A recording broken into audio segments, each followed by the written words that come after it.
to our show. The Importance of Being Earnest. A trivial comedy about serious people. Or should I say, serious people. Cotton candy for your mind. Delicate bubble. Fancy. Cast your eyes on ring number 1, for the show is about to begin.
Did you hear what I was playing, Lane? No, I didn't think it polite to listen, sir. Well, I'm sorry for that for your sake. I don't play at all accurately, as anyone can play accurately. But I play with wonderful expression. As far as the piano is concerned, sentiment is my forte. I keep science for life. Yes, sir. And speaking of the science of life, have you had the cucumber sandwiches cut for Lady Bracknell? Yes, sir. Oh. Just try one. Oh, by the way, Lane, I see from your book on Thursday night when Lord Shawlman and Mr. Worthing were dining with me, 8 bottles of champagne are entered as having been consumed. 8 bottles and a pint, sir. Yes. Why is it at a bachelor's establishment that the servants invariably drink the champagne? I ask merely for information. I attribute it to the superior quality of the wine, sir. I have often observed that in married households, the champagne is rarely of a first-rate brand. Good heavens. Is marriage so demoralizing as all that? I believe it is a very pleasant state, sir. I have had very little experience of it myself, up to the present. I have only been married once, and that was in consequence of a misunderstanding between myself and a young person. I don't know that I am much interested in your family life, Lane. No, sir. It's not a very interesting subject. I never think of it myself. Yes, that's very natural, I'm sure. That will do, Lane. Thank you. Thank you, sir.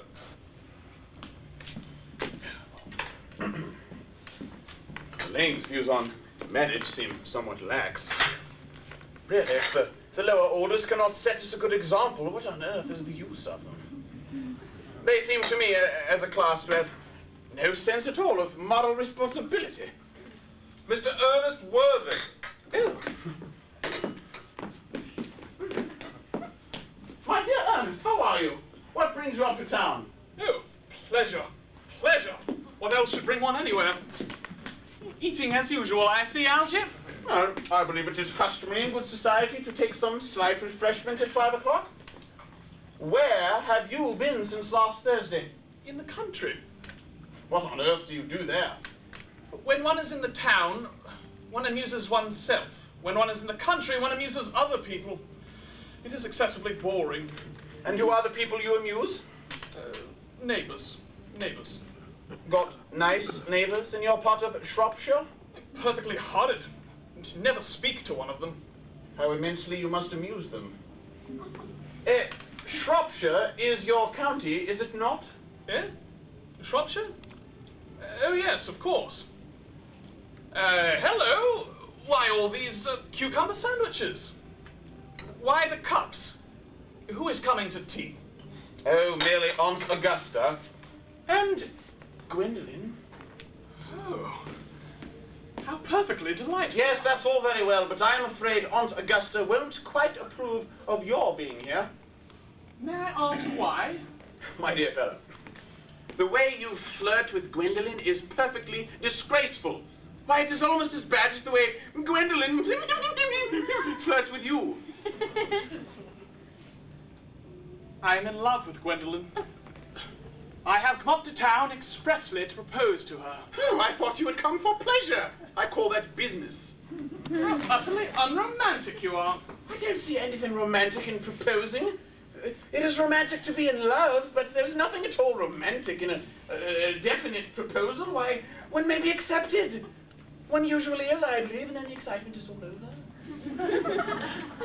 Yes, if I should ever become married, I shall certainly try to forget the fact. I have no doubt about that.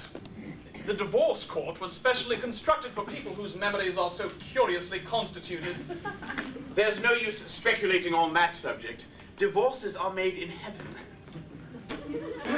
Please don't touch the cucumber sandwiches. They are ordered specially for Aunt Augusta. Well, you have been eating them all the time. Well, that is quite a different matter. She is my aunt.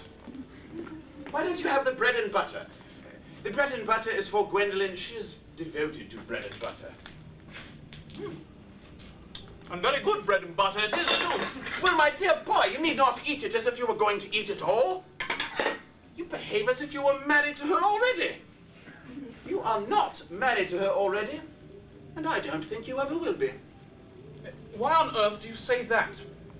In the first place, girls don't marry the men they flirt with. Girls don't think it right. That is nonsense. It isn't. It is a great truth. It accounts for the extraordinary number of bachelors one sees all over the place. Yes, those bachelors are everywhere. I see them all over the place. Besides, I love these cucumber sandwiches. Yes, I don't think there's any likelihood of you and Gwendolen becoming married. Why on earth do you say that? As I said, girls don't marry the men they flirt with. They don't think it right. That is nonsense, Algy. I told you before and I'll tell you again. I'll tell you again. It is a great truth. There are extraordinary number of bachelors everywhere, and that is because girls don't marry the men they flirt with. If I were to marry a girl like Gwendolen, a charming girl, I'd be very happy. Well, I will never allow you to marry Gwendolen because she is my first cousin. You will not have my consent, especially until you clear up the whole question of Cecily. Cecily? What on earth do you mean, Algy? What do you mean by Cecily? I don't know anyone of the name of Cecily. Bring me the cigarette case that Mr. Worthing left in the smoking room last time he dined here. Yes. Do you mean to say you've had my cigarette case all this time? I wish to goodness you had let me know. I was writing frantic letters to Scotland Yard about it. I was very nearly offering a large reward. Oh, I wish you would offer one. I happen to be more than usually hard up. Well, there's no good offering a large reward now that the thing is found. Well, that is rather mean of you, Ernest, I must say. Oh, yes. Oh, however, it makes no matter. For now that I look at the inscription inside, I see that the thing is not yours after all. Of course it's mine. You have seen me with it 100 times, and you have no right to read what is written inside. It is a very ungentlemanly thing to read a private cigarette case. Oh, it is absurd to have a hard and fast rule about what one should read and what one shouldn't. Why, more than half of modern culture is based upon what one shouldn't read. I am quite aware of the fact, and I don't propose to discuss modern culture with you. It isn't the sort of thing one should talk of in private. I simply want my cigarette case back. Yes, but this is not your cigarette case. This cigarette case is a present from someone of the name of Cecily, and you said you didn't know anyone of that name. Well, if you want to know, Cecily happens to be my aunt. Your aunt. Yes. Charming old lady she is, too. Lives at Tunbridge Wells. Just give it back to me, Algy! Yes, but if she's your aunt and lives at Tunbridge Wells, then why does she call herself Little Cecily? From Little Cecily, with her fondest love. My dear fellow, what on earth is there in that? Some aunts are tall, some aunts are not tall. Surely that is a matter that an aunt may be allowed to decide for herself. You seem to think that every aunt should be exactly like your aunt. It's absurd. I simply want my cigarette case back. Yes, but if she's your aunt, then why does she call you her uncle? From Little Cecily with her fondest love to her dear Uncle Jack. Now, there's no objection, I admit, to an aunt being a small aunt. But why an aunt, no matter what her size may be, should call her own nephew her uncle, I can't quite make out. Besides, your name isn't Jack at all. It's Earnest. It isn't Ernest. It's Jack. You have always told me it was Earnest. I have introduced you to everyone as Earnest. You answer to the name of Earnest? Why, you look as if your name should be Earnest. Why, you are the most earnest-looking person I've met in my life. It is perfectly absurd your saying your name is not Earnest. It is written on your cards. Here's one of them. Mr. Ernest Worthing, B4 the Albany West. I shall keep this as proof that your name is Ernest, should you ever try to deny it to me, or to Gwendolen, or to anyone else. Well, my name is Ernest in town and Jack in the country. And the cigarette case was given to me in the country. Yes, but that does not account for the fact that your small Aunt Cecily, who lives at Tunbridge Wells, calls you her dear uncle. Now go on, old boy. You had much better have the thing out at once. Algy, you talk exactly as if you were a dentist. It is very vulgar to talk like a dentist when one isn't a dentist. It produces a false impression. Well, that is exactly what dentists always do. Now, come on. Tell me the whole thing. I might mention that I have always suspected you of being a confirmed and secret Bunburyist, and I am quite sure of it now. Bunburyist? What on earth do you mean by a Bunburyist? I will reveal to you the meaning of that incomparable expression as soon as you are kind enough to tell me why you are Ernest in town and Jack in the country. Well, produce my cigarette case first. Here it is. Now produce your explanation, and pray, make it improbable. My dear fellow, there is nothing improbable about my explanation at all. In fact, it's perfectly ordinary. The old Mr. Thomas Cardew, who adopted me when I was a little boy, made me in his will guardian to his granddaughter, Miss Cecily Cardew. Miss Cecily, who addresses me as her uncle from motives of respect you could not possibly appreciate, lives at my place in the country under the charge of her admirable governess, Miss Prism. Where is that place in the country, by the way? That is nothing to you, dear boy. You are not going to be invited. I may tell you candidly that the place is not in Shropshire. Oh, I suspected that. I have Bunburied all over Shropshire on 2 separate occasions. Now go on. Why are you Ernest in town and Jack in the country? My dear Algy, I don't know whether you will be able to understand my real motives or not. You are hardly serious enough. When one is appointed the position of guardian, one must adopt a high moral tone on all subjects. It is one's duty to do so. As a high moral tone can hardly be said to conduce very much to either one's health or one's happiness, in order to get up to town, I have always pretended to have a younger brother by the name of Earnest, who gets into the most dreadful scrapes and lives in the Albany. That, my dear Algy, is the whole truth, pure and simple. The truth is rarely pure and never simple. Modern life would be very tedious if it were either, and modern literature a complete impossibility. That wouldn't be at all a bad thing. Literary criticism is not your forte, dear fellow. Don't try it. You had much better leave it to people who have not been at a university. They do it so well in all the daily papers. And what you are is a Bunburyist. I was quite right in saying you were a Bunburyist. You are one of the most advanced Bunburyists I know. What on earth do you mean? You have invented a very useful younger brother called Ernest, so that you may go down to the country come up to town as often as you like. I have invented an invaluable permanent invalid called Bunbury, so that I may go down to the country as often as I choose. Bunbury is perfectly invaluable. Why, if it wasn't for Bunbury's extraordinary bad health, I would be unable to dine with you at Willis's tonight, for I have been really engaged to Aunt Augusta for more than a week. But I haven't asked you to dine with me anywhere tonight. I know. You're absurdly careless about sending out invitations. It's very foolish of you. Nothing annoys people more than not receiving invitations. I'd much better dine with your Aunt Augusta.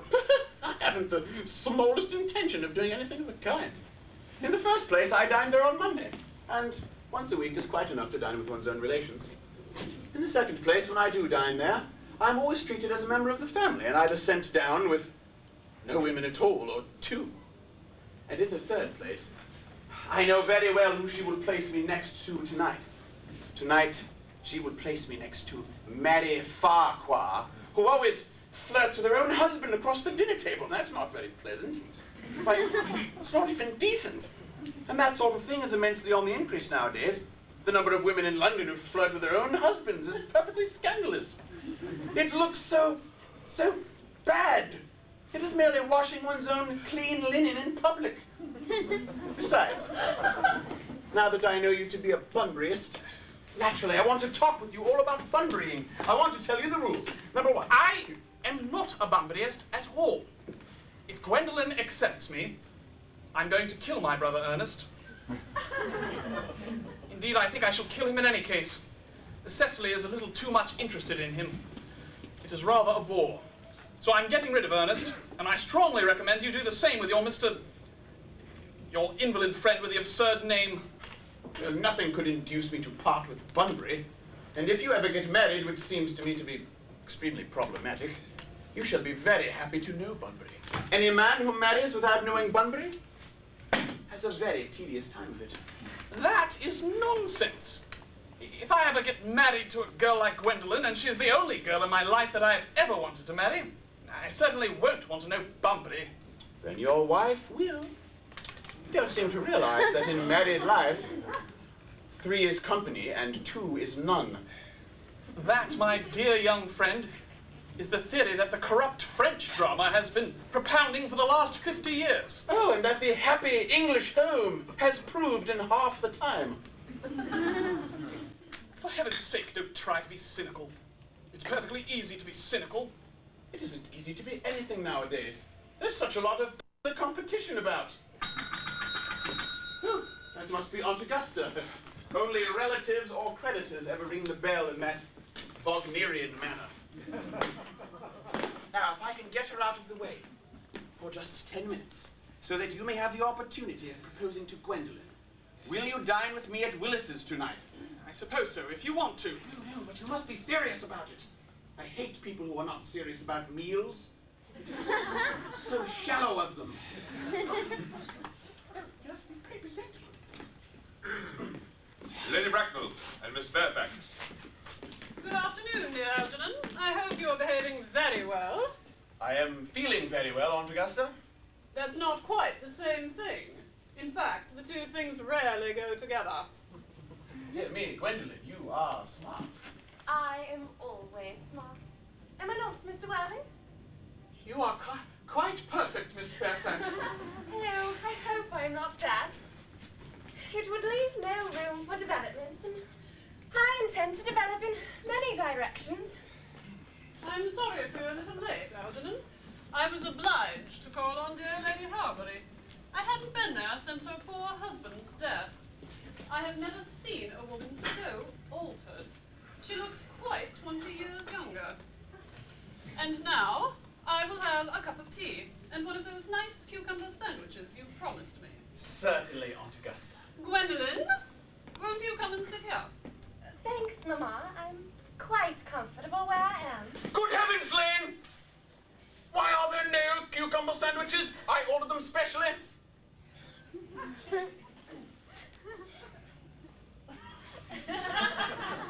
There were no cucumbers in the market this morning, sir. I went down twice. No cucumbers. No, sir. Not even for ready money. That will do, Lane. Thank you. Thank you. Aunt Augusta, I am greatly distressed about there being no cucumbers. Not even for ready money.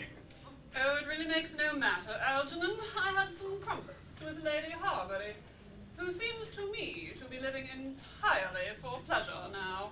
Yes, I hear her hair has turned quite gold from grief.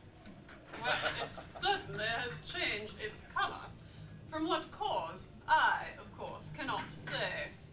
Ahem. Thank you. I've quite a treat for you tonight, Algernon. I'm going to send you down with Mary Farquhar. She is such a nice woman and so attentive to her husband. It is delightful to watch them. Aunt Augusta, I am afraid that I shall have to give up the pleasure of dining with you this evening after all. Oh, I hope not, Algernon. It would put my table completely out. Your poor uncle would have to dine upstairs. Fortunately, he is accustomed to that. Well, it is a great bore, and I need hardly say a terrible disappointment to me. But I have just had a telegram from my poor friend Bunbury to say that he is very ill again. They seem to think I should be with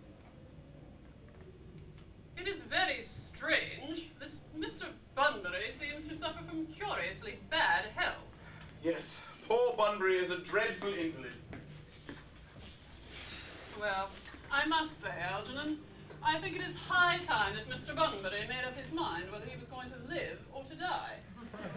This shilly-shallying with the question is absurd. Nor do I in any way approve of the modern sympathy with invalids. Illness of any kind is hardly a thing to be encouraged in others. Health is the primary duty of life. I'm always telling that to your poor uncle, but he never seems to take any notice, as far as any improvement in his ailment goes. I should be much obliged, Algernon, if you would ask Mr. Bunbury from me if he would be so kind as to not have a relapse on Saturday, for I rely upon you to arrange my music for me. It is to be my last reception, and one wants something that will encourage conversation, particularly at the end of the season, when everyone has practically said whatever they have to say, which in most cases was probably not much. Ahem! Yes, well, I will speak to Bunbury, Aunt Augusta, if he is still conscious. I'm quite sure he will be quite well by Saturday. But the music is a great difficulty. You see, if one plays good music, people don't listen. And if one plays bad music, people don't talk. Well, I would be happy to run over the program I've drawn out, if you'd be so kind as to join me in the next room for a moment. Oh, it is most kind of you, Algernon. I'm sure the program will be delightful. After a few expurgations. French songs I cannot possibly allow. People always seem to think that they're improper, and either look shocked, which is vulgar, or laugh, which is worse. But German sounds a thoroughly respectable language, and indeed I believe is so. Gwendolen, you will accompany me? Certainly, Mama.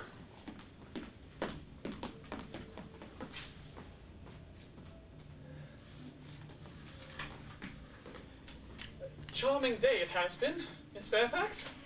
Pray, don't talk to me about the weather, Mr. Worthing. Whenever people talk to me about the weather, I always feel quite certain that they mean something else. It makes me so nervous.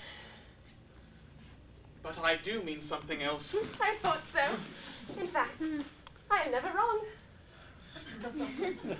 And I would like to be allowed to take advantage of Lady Bracknell's temporary absence. I would certainly advise you to do so. Mama has a way of coming back suddenly into a room that I have often had to speak to her about. Gwendolen, Miss Fairfax, ever since I met you, I have admired you more than any girl I have ever met. Since I met you. Yes, I'm quite well aware of the fact. And I often wish that, in public at any rate, you had been more demonstrative. For me, you have always had an irresistible fascination. Even before I met you, I was far from indifferent to you. We live as I hope you know, Mr. Worthing, in an age of ideals. The fact is constantly mentioned in the more expensive monthly magazines and has even reached the provincial pulpits, I am told. And my ideal has always been to love someone of the name of Earnest.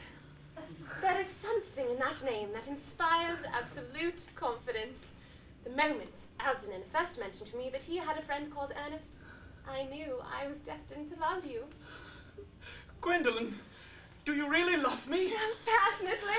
Oh, darling, you don't know how happy you've made me. My own Earnest. But you don't mean to say that you couldn't really love me if my name wasn't Earnest? But your name is Earnest. Yes, I know it is. But supposing it was something else, do you mean to say you couldn't love me then? Oh, that is clearly a metaphysical speculation. And like most metaphysical speculations, has very little reference at all to the actual facts of real life as we know them. Personally, darling, I don't much care about the name of Earnest. I don't think the name suits me at all. It suits you perfectly. It is a divine name. It has a music of its own. It produces vibrations. Really? Gwendolen, I must say that I think there are lots of much nicer names. I think Jack, for example, a perfectly charming name. Jack? Oh, no. That is very little music in the name of Jack, if any at all indeed. It does not thrill. It produces absolutely no vibrations. I have known several Jacks, and they all, without exception, were more than usually plain. Besides, Jack is a notorious domesticity for John. And I pity any woman married to a man called John. She would probably never be allowed to know the entrancing pleasure of a single moment's solitude. The only really safe name is Earnest. Gwendolen, I must get christened at once. I mean, we must get married at once. There is no time to be lost. Married, Mr. Worthing? Well, surely. You know that I love you, and you led me to believe, Miss Fairfax, that you were not absolutely indifferent to me. I adore you. But you haven't proposed to me yet.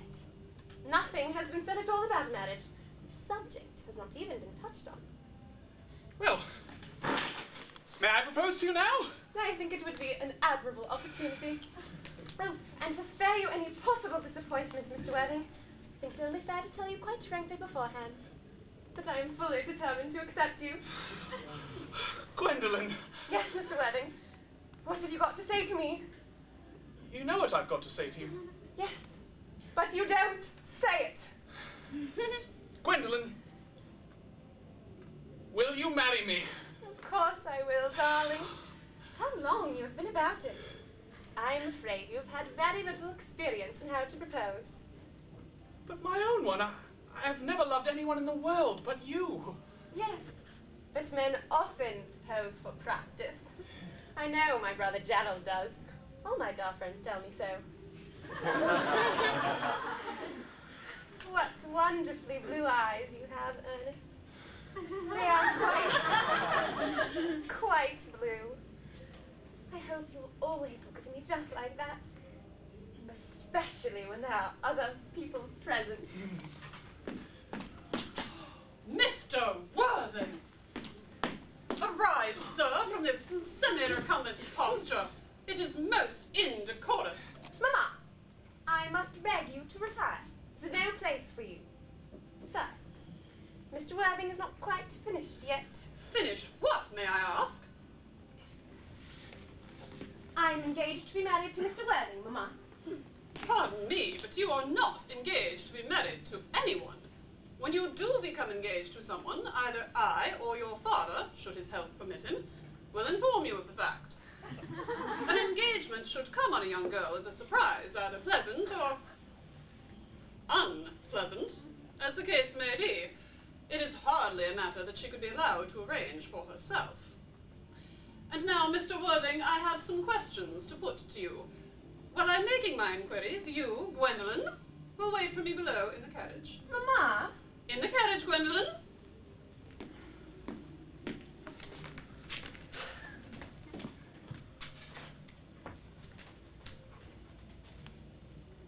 Gwendolen, the carriage. Yes, Mamma.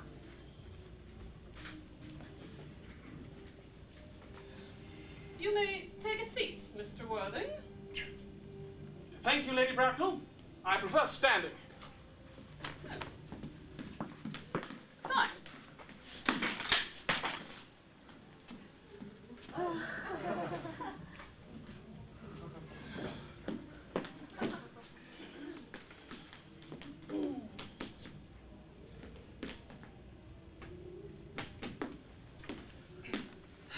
I am bound to tell you, Mr. Worthing, that you are not down on my list of eligible young men.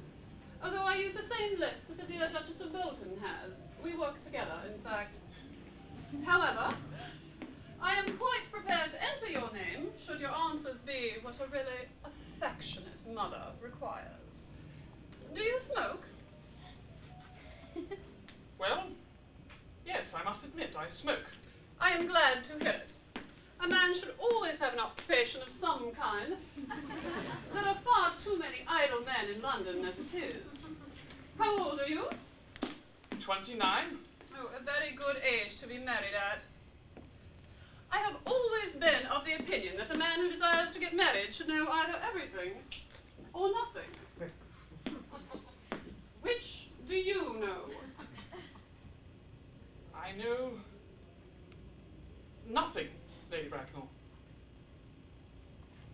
I am pleased to hear it. I do not approve of anything that tampers with natural ignorance.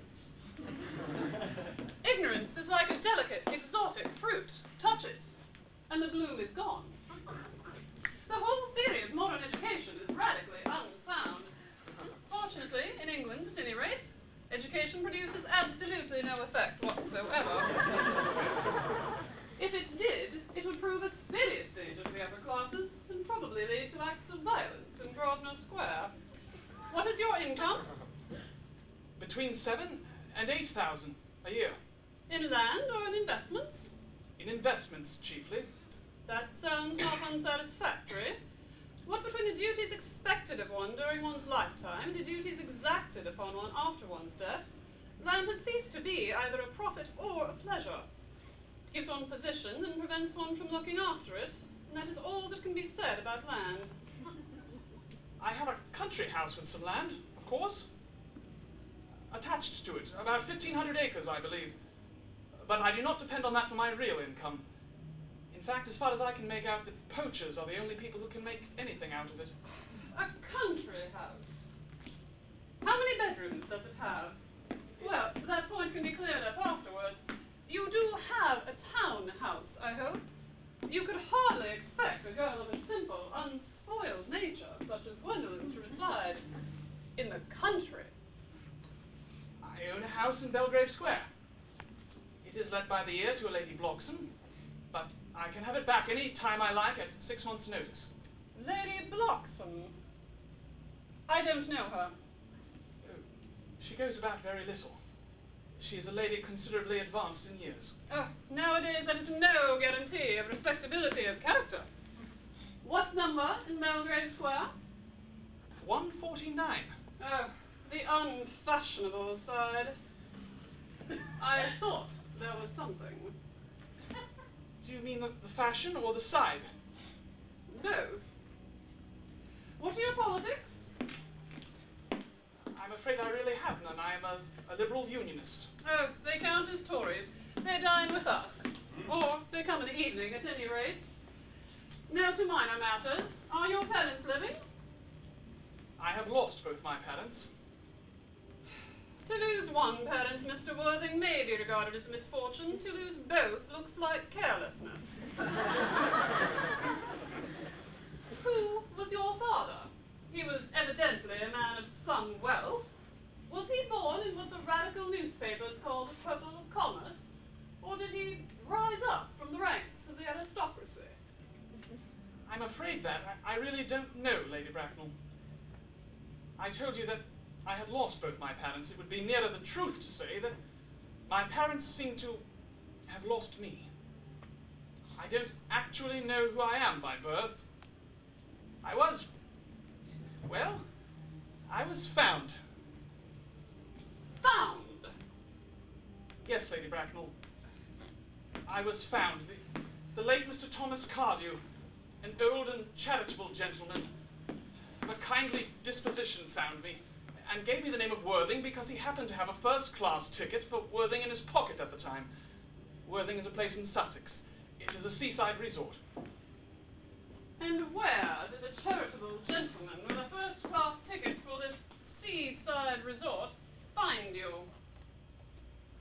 In a handbag. A handbag? Yes, Lady Bracknell. I was found in a handbag. A somewhat large, bluish, leather handbag with handles to it.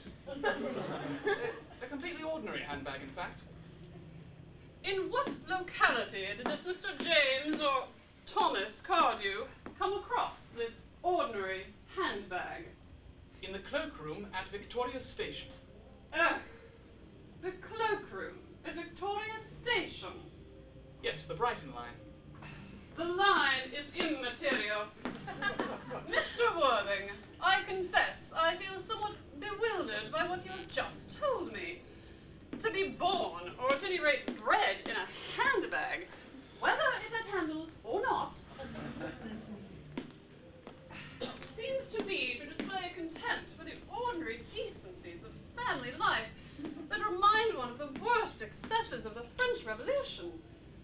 And I presume you know what that unfortunate movement led to. As for the particular locality in which the handbag was found, a cloakroom in a railway station might serve to conceal a social indiscretion. Has probably indeed been used for that purpose before now, but it could hardly be regarded as an assured basis for a recognized position in good society.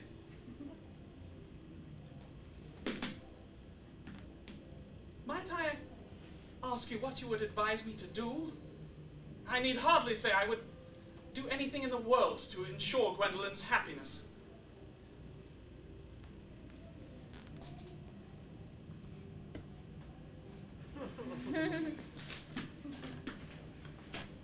I would strongly advise you, Mr. Worthing, to try and acquire some relations as soon as possible. And to make a definite attempt to try and produce at any rate one parent of either sex before the season is quite over.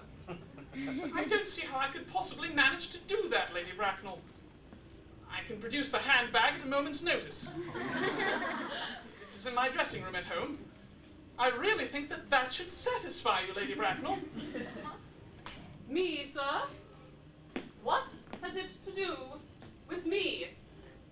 You can hardly imagine that Lord Bracknell and I would dream of allowing our only daughter, a girl brought up with the utmost care, to marry into a cloakroom and to form an alliance with a parcel.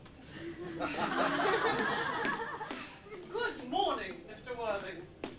Good morning!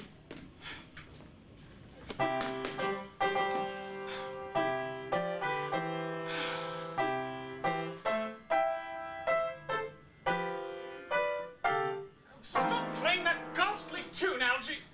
How idiotic you are! Well, didn't it go off all right, old boy?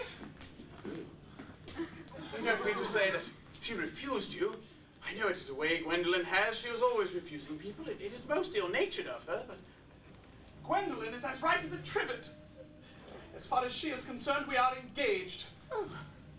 Her mother is an absolute ninny. I never met such a gorgon. I don't know what a gorgon is really like, but I'm quite certain that Lady Bracknell is one. In any case, she is a monster, without being a myth, which is rather unfair. I beg your pardon, Algy. I suppose I really shouldn't talk of your own aunt before you in that way. My dear boy, I love hearing my relations abused. It is the only thing that makes me put up with them at all. Relations are simply a tedious pack of people who haven't the remotest knowledge of how to live, nor the slightest instinct about when to die. That is nonsense. It is not nonsense. Well, I won't argue with you about the matter. You always want to argue about things. Well, that is exactly what things were originally made for. Upon my word, if I thought that, I'd shoot myself. You don't think there's any chance of Gwendolyn becoming like her mother in about 150 years, do you, Algy? All women become like their mothers. That's their tragedy. No man does. That's his. Is that clever? It is perfectly phrased, and quite as true as any observation in civilized life should be. I'm sick to death of cleverness. You can't go anywhere nowadays without meeting clever people. The thing has become an absolute public nuisance. I wish to goodness we still had a few fools left. Oh, we have. Oh, I should extremely like to meet them. What do they talk about? The fools? Oh, about the clever people, of course. What fools? By the way, did you tell Gwendolyn the truth about your being Ernest in town and Jack in the country? My dear Algy, the truth isn't exactly the sort of thing one tells to a sweet, romantic girl. What extraordinary ideas you have about the way to behave to a woman. My dear boy, the only way to behave to a woman is to make love to her if she is pretty, and to someone else if she is plain. That's nonsense. Well, what about your brother? What about the profligate Earnest? Before the end of the week, I shall have got rid of Earnest.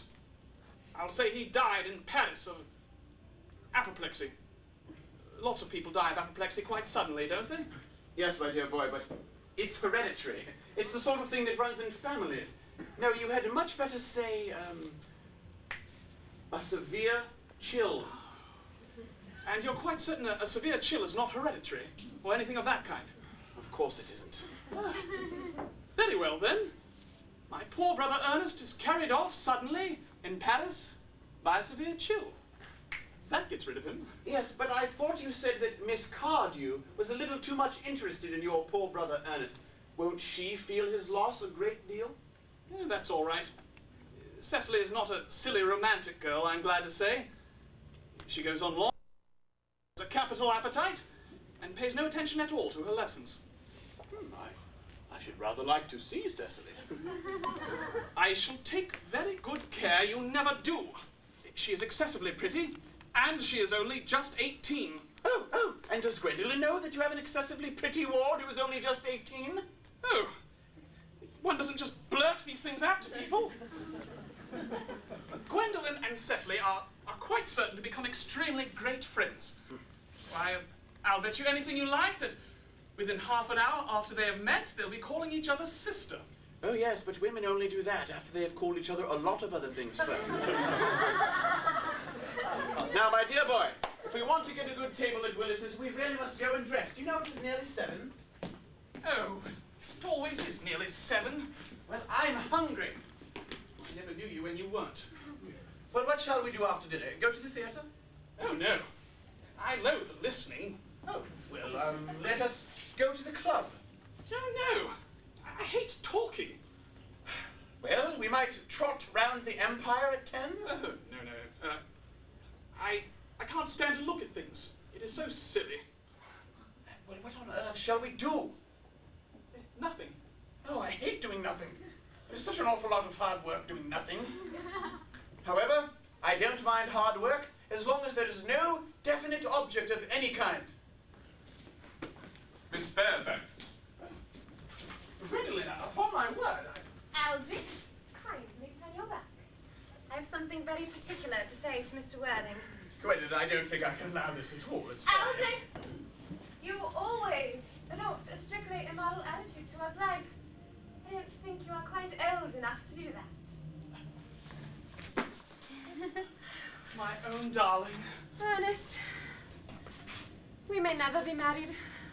From the expression on Mamma's face, I fear we never shall. Few parents pay any regard to what their children say to them. The old-fashioned respect for the young is fast dying out. Any influence I had over Mamma I lost at the age of 3. But Although she may prevent us from becoming man and wife, and I may marry someone else, and marry often, nothing she can possibly do can alter my eternal devotion to you. Dear Gwendolyn. The story of your romantic origin, as related to me by Mamma with unpleasing comment, has naturally stirred the deeper fibers of my nature. Your Christian name has an irresistible fascination. The simplicity of your character makes you exquisitely incomprehensible to me. Your town address at the Albany I have. What is your address in the country? The Manor House, Woolton, Hertfordshire. That is a good postal service, I suppose? It may be necessary to do something desperate. That, of course, will require serious consideration. I will communicate with you daily. My own one. How long do you remain in town? Till Monday. Good. Algy! You may turn round now. Thanks, I've turned around already. You may also ring the bell. May I see you to your carriage, my own darling? Certainly.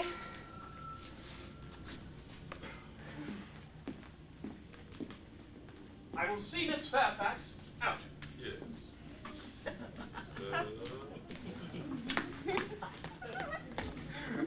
A glass of sherry, Lane? Yes. Tomorrow, Lane, I am going bunburying. Yes. I probably won't be back until Monday. Please put upon my dress clothes, my smoking jacket, and all of the Bunbury suits. Yes, sir. I hope it will be a fine day, Lane. It never is, sir. Lane, you're a perfect pessimist. I do my best to give satisfaction, sir. What a sensible, intellectual girl. The only girl I've ever cared for in my life. What are you so amused at? Oh, nothing. I'm just a little anxious about my poor friend Bunbury is all. If you don't take care, your friend Bunbury will get you into a serious scrape someday. Oh, I love scrapes. They're the only things that are never serious. That's nonsense. You never talk anything but nonsense. Nobody ever does.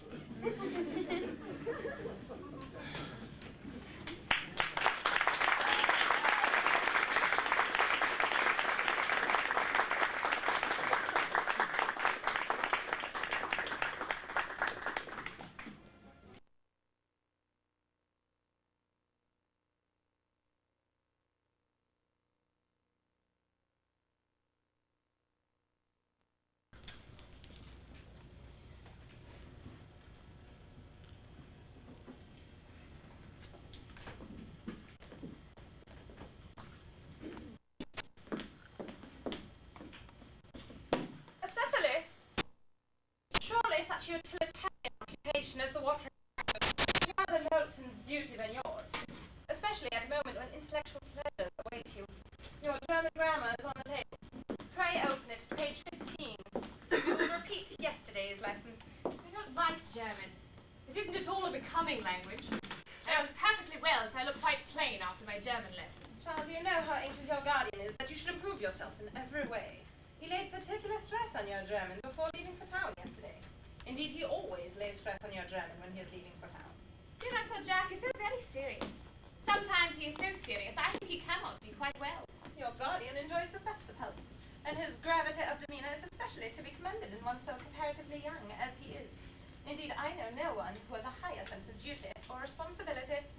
Yes, I suppose that is why he often looks a little bored when the three of us are together. Cecily, I'm surprised at you. Mr. Worthing has many troubles in his life. Idle merriment and triviality would be out of place in his conversation. You must remember his constant anxiety about that unfortunate young man, his brother. I wish Uncle Jack would allow the unfortunate young man, his brother, to come down here sometimes. We might have a good influence over him. I'm certainly sure you would be, Miss Prism. You know, German and geography and things of that sort influence a man very much. I do not think that even I could produce any effect on a character that, according to his own brother's admission, is irretrievably weak and vacillating. Indeed, I am not sure that I would desire to reclaim him. I'm not in favor of this modern mania for turning bad people into good people at a moment's notice. As a man sows, so let him reap. You must put away your diary, Cecily. I really don't see why you should keep a diary at all. I keep a diary in order to enter the wonderful secrets of my life. If I didn't write them down, I should probably forget all about them. Memory, my dear Cecily, is a diary that we all carry about with us. Yes, but memory usually chronicles things that have never happened, couldn't possibly have happened. I believe that memory is responsible for nearly all the 3-volume novels that Moody sends us. Do not speak slightingly of the 3-volume novels, Cecily. I wrote one myself in earlier days. Did you really, Miss Prism? How wonderfully clever you are. I hope it did not end happily. I don't like novels that end happily. They depress me so much. The good ended happily, and the bad unhappily. That is what fiction means. I suppose so, but it seems awfully unfair. And was your novel ever published? Alas, no. The manuscript, unfortunately, was abandoned. I use the word in the sense of lost or mislaid. To your work, child. These speculations are profitless. Eh? And I see dear Dr. Chasuble coming up to the garden. Dr. Chasuble, this is indeed a pleasure. How are we this morning, Miss Prism? I trust you are well. Miss Prism has just been complaining of a slight headache, Doctor. I think it would do her so much good to have a short stroll with you in the park. Cecily, I haven't mentioned anything about a headache. No, dear Miss Prism, I know that, but I felt instinctively that you had a headache. Indeed, I was thinking of that, and not my German lesson when the rector came in. I hope, Cecily, you were not inattentive. Oh, I'm afraid I am. That is strange. Were I fortunate enough to be Miss Prism's pupil, I would hang upon her lips. I spoke metaphorically. The metaphor was drawn from bees. Well, Mr. Worthing, I suppose, has not returned from town yet. We do not expect him until Monday afternoon. Ah, yes. He usually likes to spend his Sundays in London. He is not one of those whose sole aim is enjoyment, as by all accounts that unfortunate young man, his brother, seems to be. I must not disturb Egeria and her pupil any longer. Egeria? My name's Letitia, Doctor. A classical illusion, merely. Drawn from the pagan authors. I shall see you both, no doubt, at evensong. I think, dear Doctor, I will have a stroll with you. I find I have a slight headache after all. And a walk might do it good. With pleasure, Miss Prism, with pleasure. We might go as far as the schools and back. That would be delightful. Cecily, you'll read your political economy in my absence. The chapter on the fall of the rupee you may omit. It is somewhat too sensational. Even these metallic problems have their melodramatic sides. Horrid political economy. Horrid geography. Horrid German.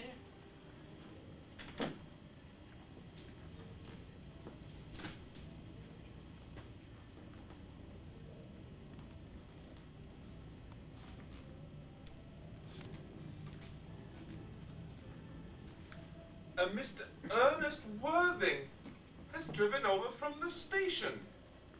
He's brought his luggage with him. Mr. Ernest Worthing. B4. The Albany.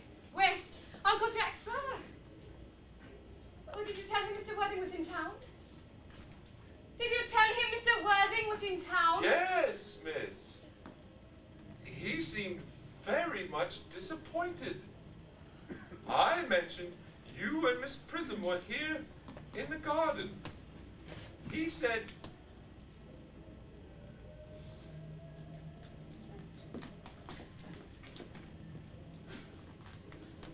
He said he was most anxious to speak to you privately for a moment.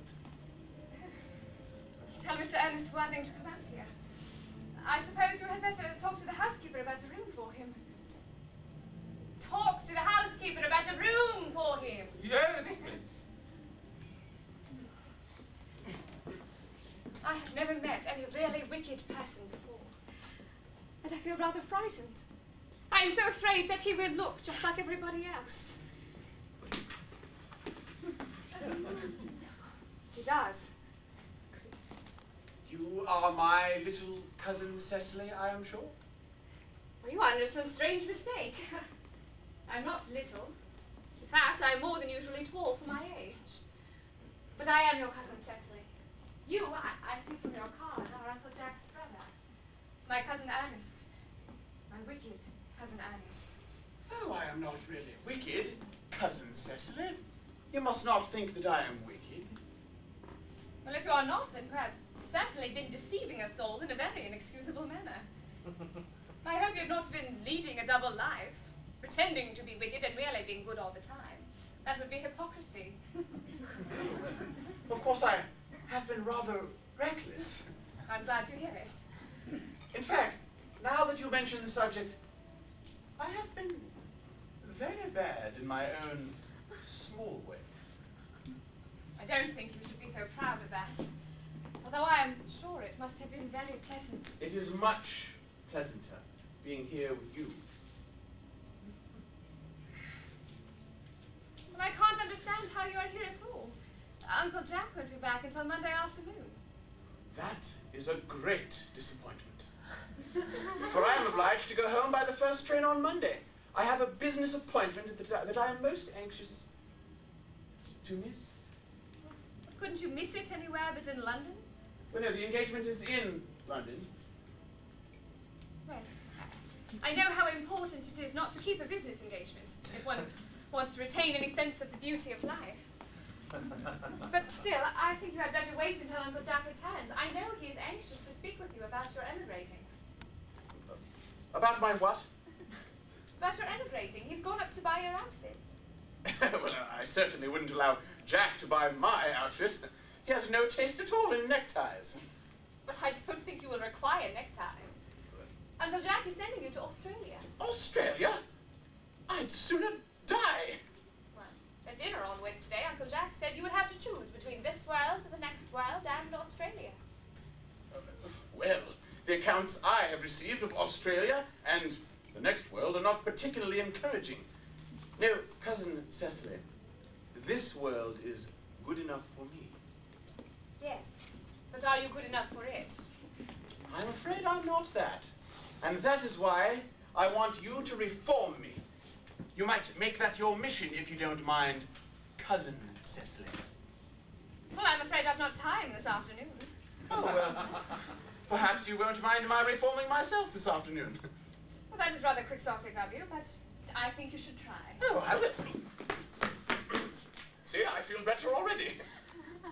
You are looking a little worse. That is because I'm hungry. Oh, have thoughtless of me.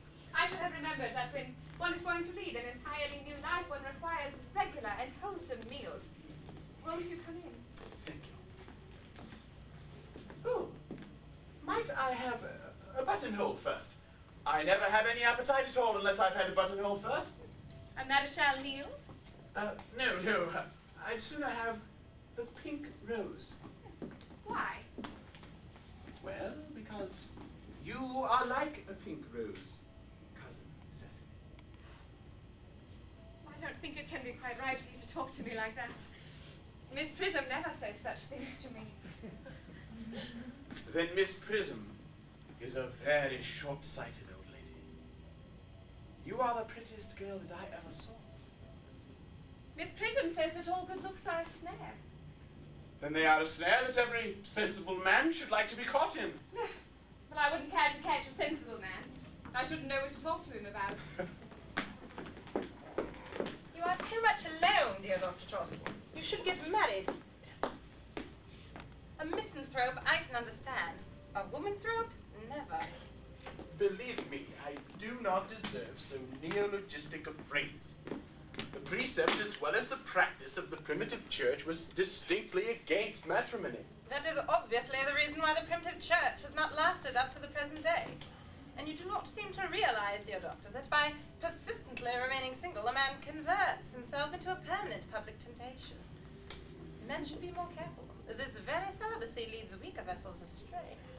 But is a man not equally attractive when married? No married man is ever attractive except to his wife. And often, I'm told, not even to her. That depends on the intellectual sympathies of the woman. Maturity can always be depended on. Ripeness can be trusted. Young women are green. I spoke horticulturally. My metaphor was drawn from fruits. Where is Cecily? Perhaps she followed us from the schools. Mr. Worthing, Mr. Worthing? this is indeed a surprise. We did not look for you until Monday afternoon. I have returned sooner than I expected, I'm afraid. Dr. Chasuble, I hope you are well. Dear Mr. Worthing, I trust this garb of woe does not betoken some terrible calamity. My brother, More shameful debts and extravagance. Still leading his life of pleasure? dead! Oh! Your brother, Ernest, is dead? Quite dead. What a lesson for him. I trust you will profit by it. Mr. Worthing, I offer you my sincere condolence. You have at least the consolation of knowing you are the most forgiving and generous of brothers.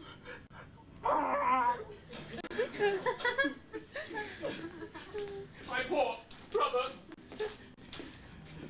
He had many faults, but it is a sad, sad blow. Very sad indeed. Were you with him at the end? No. He died abroad. In Paris, in fact. I had a telegram last night from the manager of the Grand Hotel. Was the cause of death mentioned? A severe chill, it seems. As a man sows, so shall he reap. Charity, dear Miss Prism, charity. I myself am peculiarly susceptible to drafts. Will the interment take place here? No. He seems to have expressed a desire to be buried in Paris. In Paris? I fear that hardly points to any very serious state of mind at the last.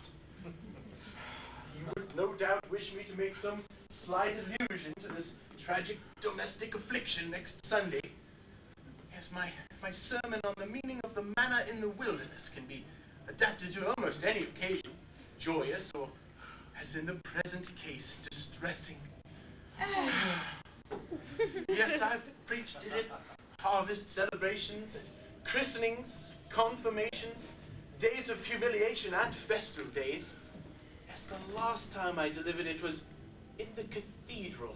It was a charity sermon on the behalf of the Society for the Prevention of Discontent among the Upper Orders. The bishop who was in attendance was much struck by some of the analogies I drew. You mentioned christenings, I think, Dr. Chasuble. Yes, sir. You do know how to christen, all right, I suppose? What I mean to say is you are continually christening, are you not? It is, I regret to say, one of the rector's most constant duties in this parish. I have often spoken to the poorer classes on the subject, but they don't seem to know what thrift is. Is there any particular infant in whom you're interested, Mr. Worthing? Your brother was, I believe, unmarried, was he not? Oh, yes. People who live entirely for pleasure usually are. It is not for any child, dear doctor. I am rather fond of children. No, the fact is, I would like to be christened myself this afternoon if you have nothing better to do. Surely, Mr. Worthing, you've been christened already. I don't remember anything about it. But have you any grave doubts on the subject? I certainly intend to have. Of course, I don't know if the thing would bother you in any way, or if you think I'm a little too old now. Well, not at all. The sprinkling and indeed the immersion of adults is a perfectly canonical practice. Immersion? You need have no apprehensions. Sprinkling is all that I feel is necessary or indeed advisable. Our weather is so changeable. At what hour would you wish the ceremony performed? I might trot round about 5, if that would suit you. Perfectly. Perfectly. In fact, I have another ceremony to perform at that same time. A case of twins, which occurred recently in one of the outlying cottages on your own estate. Poor Jenkins, the carter, a most hard-working man. I don't see much fun in being christened along with other babies. It would be childish. Would 5:30 do? Admirably. Admirably. And now, dear Mr. Worthing, I will intrude no longer into a house of sorrow. I merely beg that you not be too much bowed down by grief. What seem to us bitter trials are often blessings in disguise. This seems to me to be a blessing of an extremely obvious kind. Uncle Jack! Oh, I am glad to see you back. Oh, but horrid clothes you have on. You never change them. What is the matter, Uncle Jack? You do look happy. You look as if you have a toothache, and I have such a surprise for you. Who do you think is in the dining room? Your brother. Who? Your brother Earnest. He arrived about half an hour ago. That's nonsense. I haven't got a brother. Don't say that. However badly he may have behaved to you in the past, he is still your brother. You couldn't possibly be so heartless as to disown him. I'll go and tell him to come out, and you will shake his hand, won't you, Uncle Jack? These are indeed joyous tidings.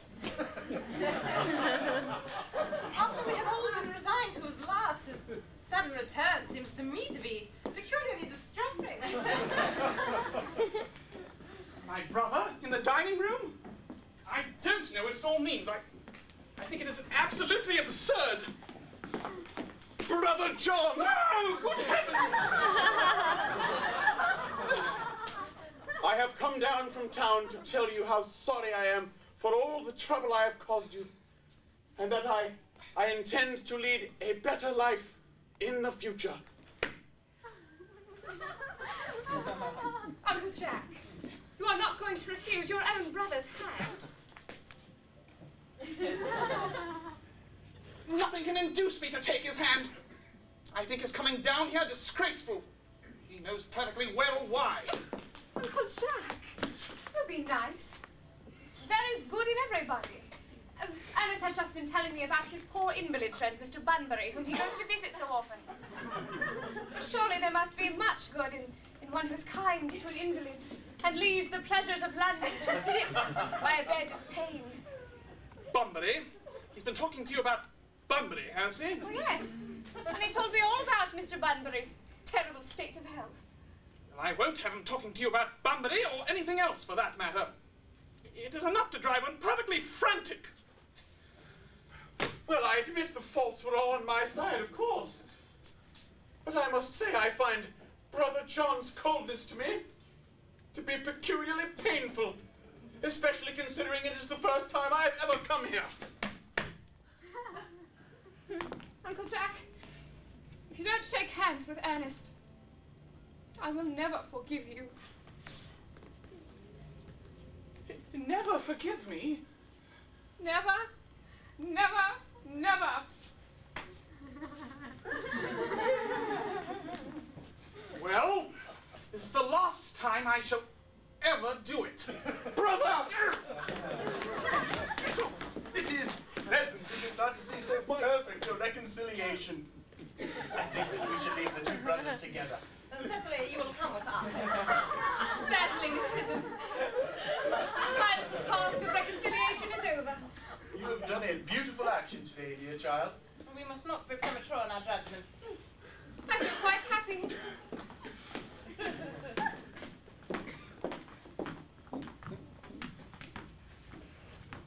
Algy, you young scoundrel!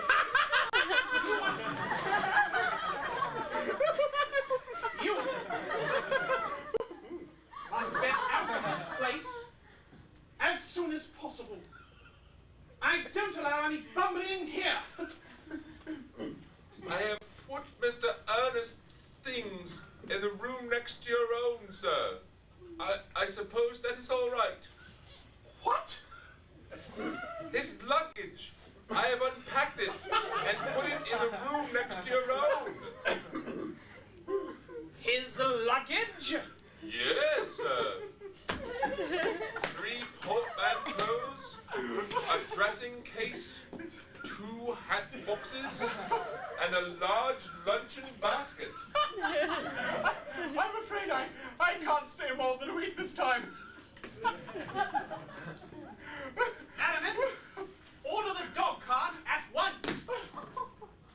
Mr. Earnest has suddenly been called back to town.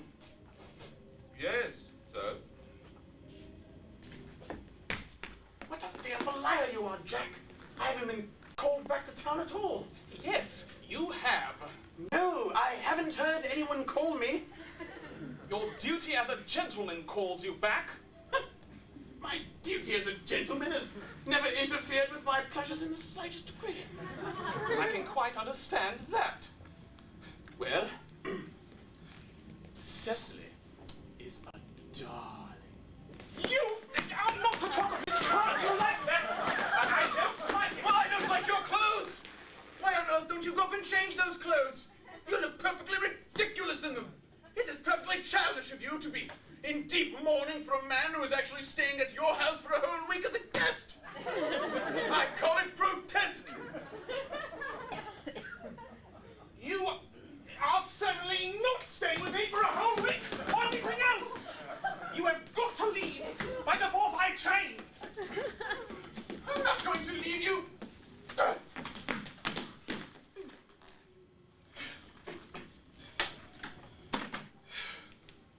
Not so long as you are in mourning. It would be most unfriendly. Why, if I was in mourning, I'm quite sure you would stay with me. Well, will you go if I change my clothes? Oh, yes, if you're not too long. I've never seen anyone take so long to dress in with such little result. Well, at any rate, I am not always overdressed as you are. If I am occasionally a little overdressed, I make up for it by being always immensely overeducated. Your vanity is ridiculous. Your conduct an outrage, and your presence in my garden utterly absurd. However, you have got to leave, and I wish you a pleasant journey back to town. This Bunburying, as you call it, has not been a great success for you.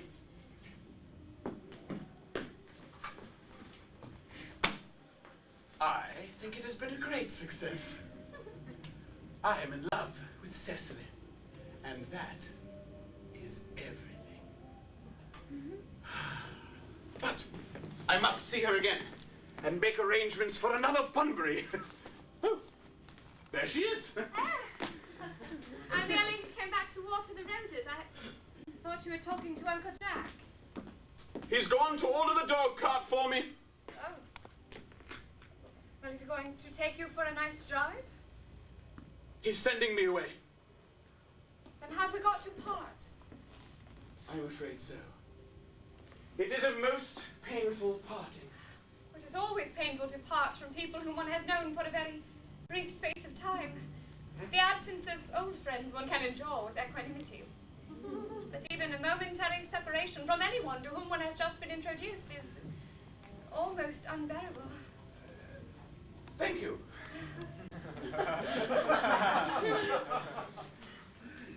The dog cart is at the door, sir. It can wait, Merriman. For 5 minutes. It can wait for 5 minutes. Yes, Cecily, I hope I shall not offend you if I state quite frankly and openly that you seem to me to be in every way the visible personification of absolute perfection. I think your frankness does you great credit, Ernest. If you will allow me, I will copy your remarks into my diary. Do you really keep a diary? I'd give anything to look at it, may I? Oh, no, of course not. It's merely a very young girl's record of her own thoughts and impressions, and consequently meant for publication. When it appears in volume form, I hope you will order a copy. But pray, Ernest, don't stop. I delight in taking down dictation. I have reached absolute perfection. You can go on. I am quite ready for more. Oh, don't cough, Ernest. When one is dictating, one should speak fluently and not cough. Besides, I don't know how to spell a cough. Cecily, ever since I first looked upon your wonderful and incomparable beauty, I have dared to love you wildly, passionately, devotedly, hopelessly. I don't think you should tell me that you love me wildly, passionately, devotedly, hopelessly. Hopelessly doesn't seem to make much sense, does it? Cecily, Oh, Cecily. The dog cart is waiting, sir. Tell it to come round next week at the same hour. Next week at the same hour!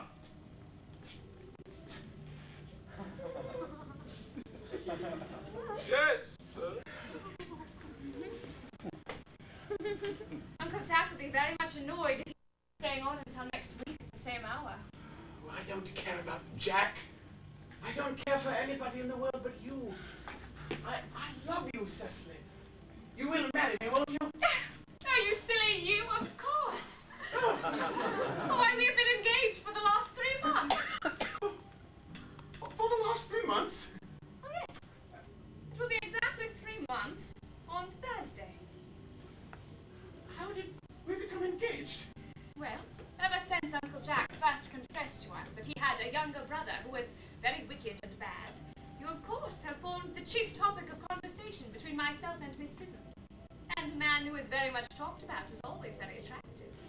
One feels there must be something to him after all.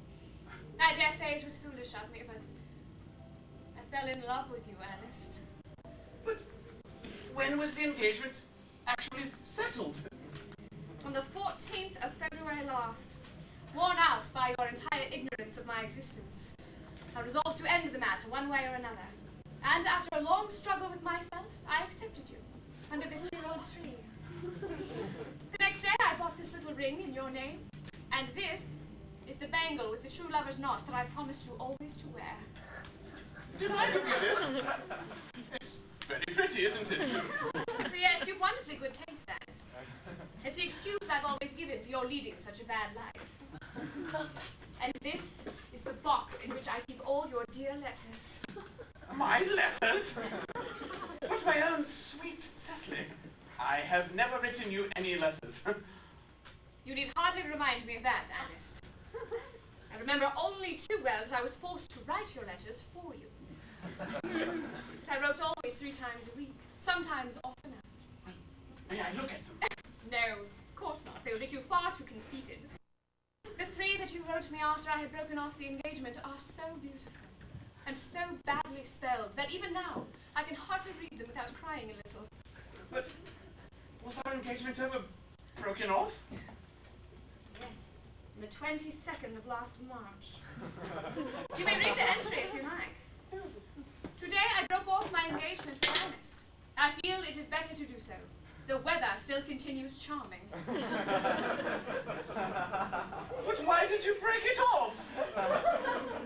What had I done? I had done nothing. I'm very much hurt indeed, Cecily, to hear you broke it off. Particularly when the weather was so charming. That would hardly have been a really serious engagement if it hadn't been broken off at least once. But I forgave you before the week was out. What a perfect angel you are, Cecily. Oh, dear romantic boy. I hope your hair curls naturally, does it? Oh yes, of course. With a little help from others. I am so glad.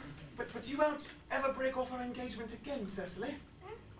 I don't think I could break it off. Not now that I have actually met you. Besides, there is the question of your name. Yes, of course. You mustn't laugh at me, darling, but it had always been a girlish dream of mine to love someone of the name of Earnest. There is something about that name that inspires absolute confidence. In fact, I pity any poor married woman whose husband is not called Earnest. But my own dear sweet child, you don't mean to say that you could not love me if I had some other name? But what other name? Oh, any name you like. Algernon, for example. But I don't like the name of Algernon. But my own dear, sweet, loving little darling. I don't see any reason at all to object to the name of Algernon. It is not at all a bad name. In fact, it is rather an aristocratic name. Why, more than half the chaps who get into the bankruptcy court are called Algernon. But seriously, Cecily, if my name were Algy, couldn't you love me? Well, I might respect you, Ernest. I might admire your character, but I fear I shouldn't be able to give you my undivided attention. Cecily, your rector here is, I suppose, thoroughly experienced in all the practices of the rites and ceremonials of the church? Oh, yes. Dr. Chaucer's a most learned man. He has never written a single book, so you can imagine how much he knows. I must see him at once on a most important christening, on a most important business. Oh. I shan't be away for more than half an hour. But considering that we have been engaged for the last 3 months, and I only met you for the first time today, I think it is rather hard that you should leave me for so long a period as half an hour. Couldn't you make it 20 minutes? I'll be back in no time.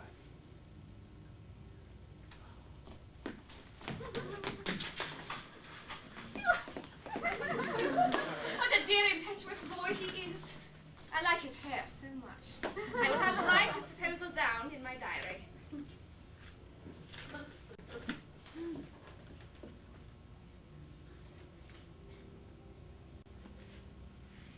Miss Fairfax has just called to see Mr. Worthing. On very important business, Miss Fairfax states. Isn't Mr. Worthing in his library? Isn't Mr. Worthing in his library? No, miss. He went in the direction of the rectory some time ago. Oh, pray ask the lady to come out here. Mr. Worthing is sure to be back soon. And you can bring tea. And you can bring tea. Yes. Miss Fairfax. Doubtless one of the many good elderly women associated with Uncle Jack through some of his philanthropic work in London. I don't quite like women who are involved in philanthropic work. I feel it is so forward of them. Miss Fairfax. Pray let me introduce myself. My name is Cecily Cardew. Cecily Cardew? What a very sweet name. Something tells me we are going to be great friends. I like you already more than I can say. My first impressions of people are never wrong. But how nice of you to like me so much after we have known each other such a comparatively short period of time. I may call you Cecily, may I not? With pleasure. And you will always call me Gwendolyn, won't you? If you wish. But that is all quite settled, is it not? I hope so.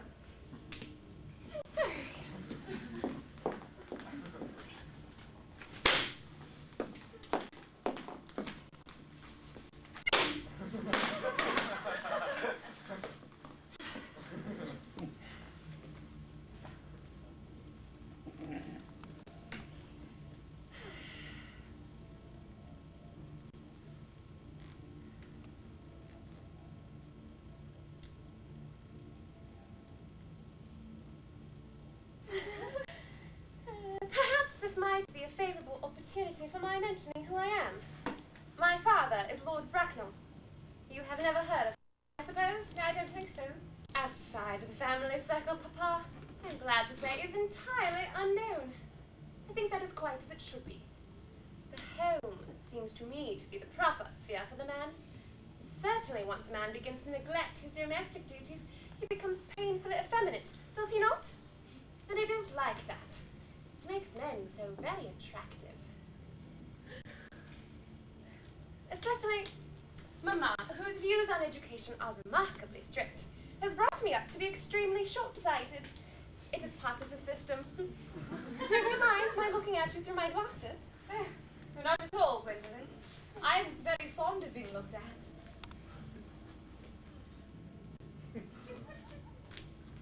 Yes.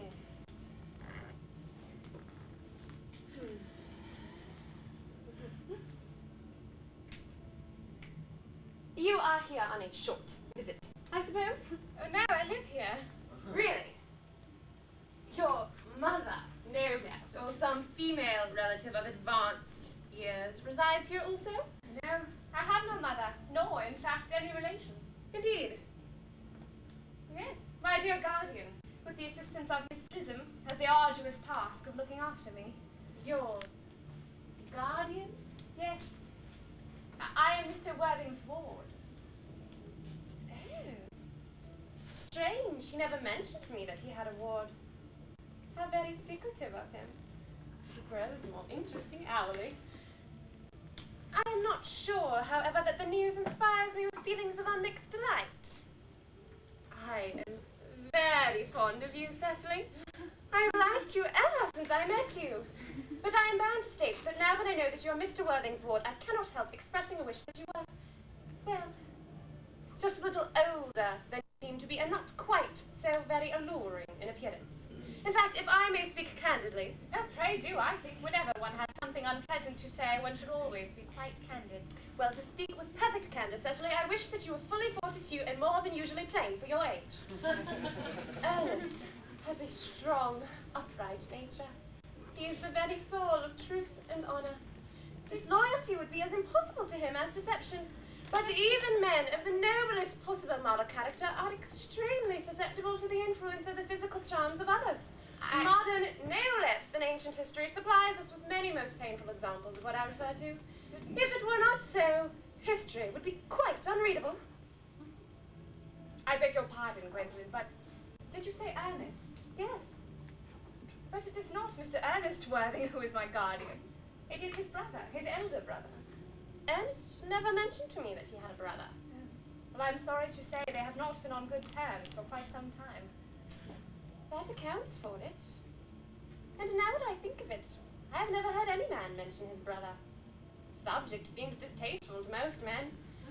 Oh, Cecily, you have lifted a load from my mind. I was growing almost anxious. It would have been terrible if any cloud had come across a friendship like ours. Would it not? Of course, you are quite sure that it is not Mr. Ernest Worthing that is your guardian? Quite sure. In fact, I am going to be his. I beg your pardon. Gwendolyn, I can see no reason why I should make a secret of it to you.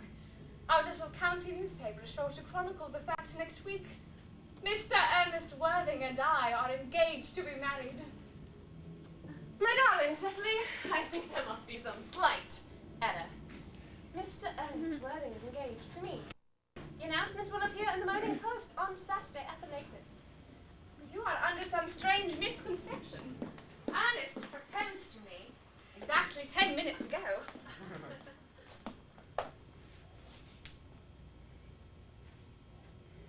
It is certainly very curious, for he asked me to be his wife yesterday afternoon at 5:30. If you would care to verify the incident, pray do so. I never travel without my diary. One should always have something sensational to read in the train.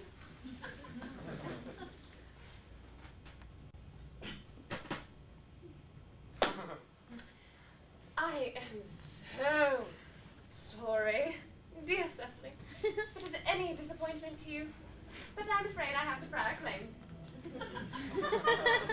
It would distress me more than I can tell you, dearest Gwendolyn, if it should cause you any mental or physical anguish, but I feel bound to point out that since he proposed to you, Ernest has clearly changed his mind. If the poor fellow has been entrapped into any foolish promise, I shall consider it my duty to rescue him at once and with a firm hand. Whatever unfortunate entanglement my dear boy may have got himself into, I will never reproach him with it after we are married. Do you allude to me, Miss Cardew, as an entanglement? You're presumptuous. On an occasion of this kind, it becomes more than a moral duty to speak one's mind. It becomes a pleasure. Do you suggest, Miss Fairfax, that I entrapped Ernest into an engagement? How dare you? This is no time for wearing the shallow mask of manners. When I see a spade, I call it a spade. I am glad to say that I have never seen a spade. It is obvious that our social spheres have been widely different. Shall I lay tea here? As usual, miss. Yes, as usual.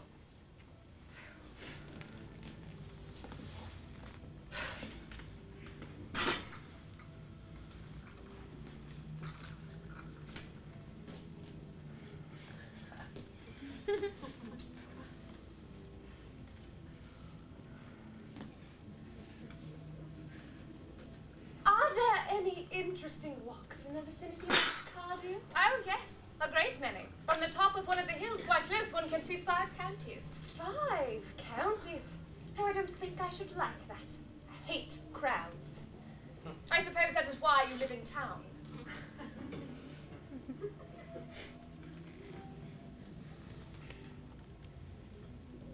Quite a well-kept garden this is, Miss Cardew. So glad you like it, Miss Fairfax. I had no idea there were any flowers in the country. Oh, yes, flowers are quite as common here as people are in London. Personally, I cannot understand how anybody manages to exist in the country. If anybody who is anybody does, the country always bores me to death. Oh, yes, that is what the newspapers call agricultural depression, is it not? The aristocracy are suffering from it quite a bit at present. It is almost epidemic amongst them, I am told. May I offer you some tea, Miss Fairfax? Thank you. Detestable girl, but I require tea. Sugar? No, thank you. Sugar is not fashionable anymore. Cake or bread and butter? Bread and butter. Cake. Rarely seen in the best houses nowadays. Hand that to Miss Fairfax.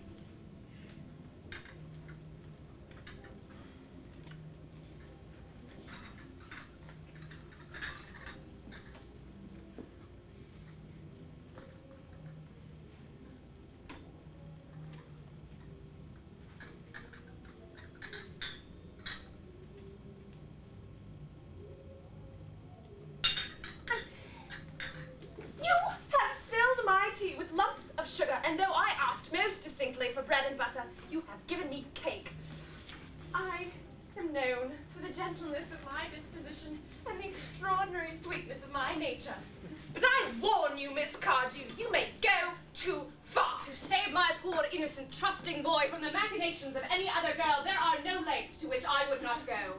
From the moment I saw you, I distrusted you. I felt you were false and deceitful.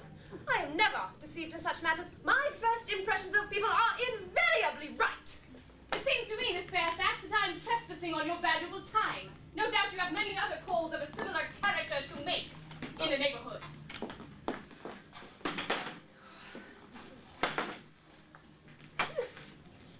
Oh, Ernest, my own Ernest. Gwendolyn, darling. A moment. May I ask if you are engaged to be married to this young lady? To dear little Cecily? Of course not. What could have put such an idea into your pretty little head? Thank you. You may. Miss Fairfax, I felt there must be some misunderstanding. The gentleman whose arm is at present around your waist is my dear guardian, Mr. John Worthing. I beg your pardon. This is Uncle Jack. Jack? Oh. Here is Ernest. My own love! A moment, Ernest. May I ask you, are you engaged to be married to this young lady? To what, young lady? Oh, good heavens, Gwendolyn! Yes, to good heavens, Gwendolyn. I mean to win you. But of course not! What could have put such an idea into your pretty little head? Thank you. You may. I felt there was some slight error, Miss Cardew. The gentleman who is now embracing you is my cousin, Mr. Algernon Moncrief. Algernon Moncrief.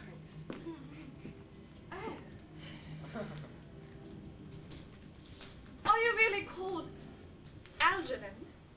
Well, I cannot deny it. Oh. Is your name really John? I could deny it if I liked. I could deny anything if I liked. But it certainly is John. It has been John for years. A gross deception has been practiced on both of us.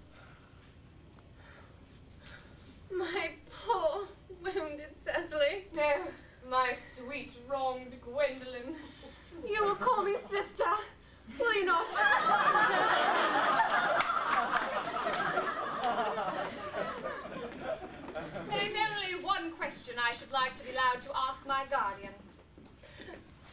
An admirable idea. Mr. Worthing, there is just one question I would like to be permitted to put to you. Where is your brother Ernest? We are both engaged to be married to your brother Ernest, so it is a matter of some importance to us to know where your brother Ernest is at present.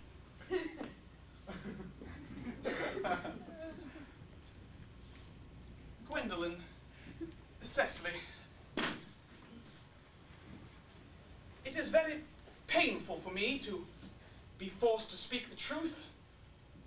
Never before in all my life have I ever been reduced to such a painful position. And I am really quite inexperienced in doing anything of the kind. However, I will tell you quite frankly that I have no brother Ernest.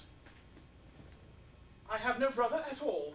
I never had a brother in my life, and I certainly have not the smallest intention of ever having one in the future. No brother at all? Never. Not even a brother of any kind? None. Not even of any kind. It is very clear that neither of us is engaged to be married to anyone. It is not a very pleasant position for a young girl suddenly to find herself in, is it? Let us go into the house. They will hardly venture to come after us there. No, men are so cowardly, aren't they?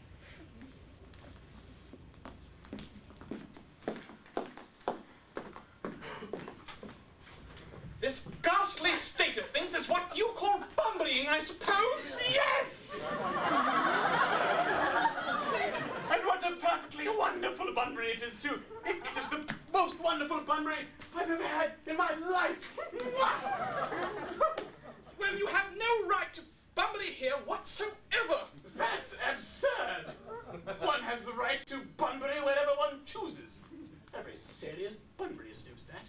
Serious Bunburyist? Good heavens!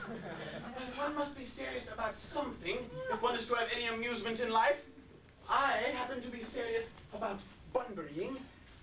What on earth you are serious about, I haven't the remotest idea. About everything, I should fancy. You have such an absolutely trivial nature. My dear Algy, the only small satisfaction I have in the whole of this wretched business is that your friend Bunbury is quite exploded. You won't be able to run down to the country so often as you used to, will you, dear Algy? And a very good thing, too.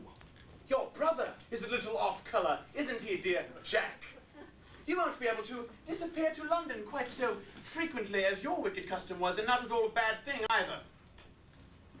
As for your conduct towards Miss Cardew, I must say, your taking in a sweet, innocent girl like that, quite inexcusable.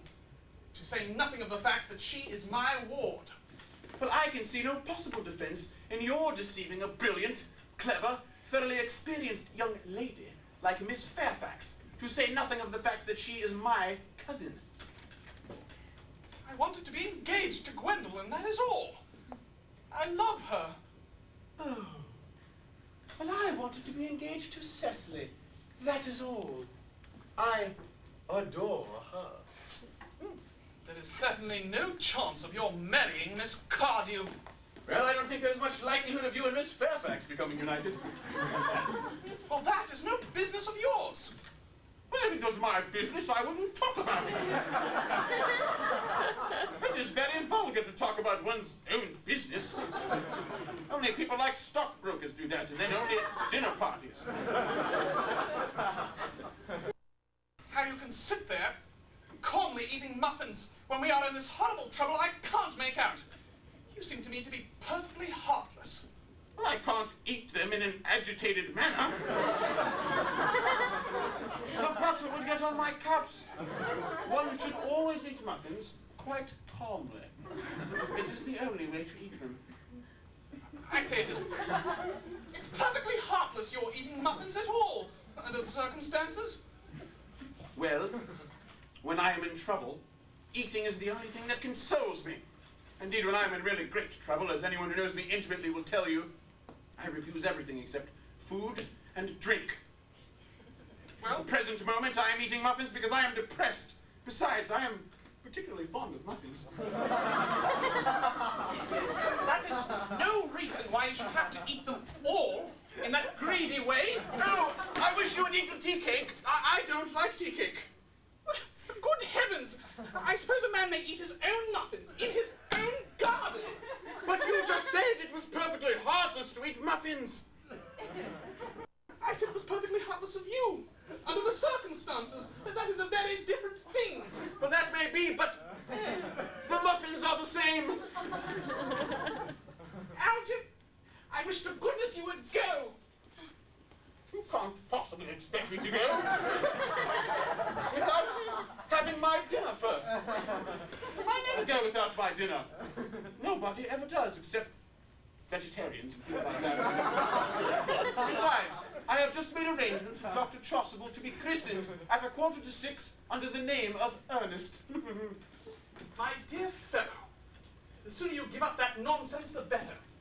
I have already made arrangements this morning with Dr. Chasuble to be christened myself at 5:30, and I will naturally take the name of Earnest. Gwendolen would wish it. We can't both be christened Earnest. It's absurd. Besides, I have a perfect right to be christened if I like. There is no evidence whatsoever that I have ever been christened by anybody. I should think it extremely probable I never was. And so does Dr. Chasuble. It is entirely different in your case. You have been christened already. Well, I have not been christened for years. Yes, but you have been christened. That's the important thing. Quite so. And so I know that my constitution can stand it. If you're not quite sure about your ever having been christened, I must say I think it's rather dangerous you're venturing on it now. It might make you very unwell. You can hardly have forgotten that someone very closely connected with you was very nearly carried off this week in Paris by a severe chill. Oh, yes, but you said yourself that a severe chill was not hereditary. Oh, it usedn't to be, I know. But I dare say it is now. Science is always making wonderful improvements in things. That's nonsense. You are always talking nonsense. Jack, you're at the muffins again. I wish you wouldn't. There's only 2 left, and I told you I was particularly fond of muffins. But I hate tea cake. Well, then why do you allow tea cake to be served up for your guests? What ideas you have of hospitality. Give me that. Oh.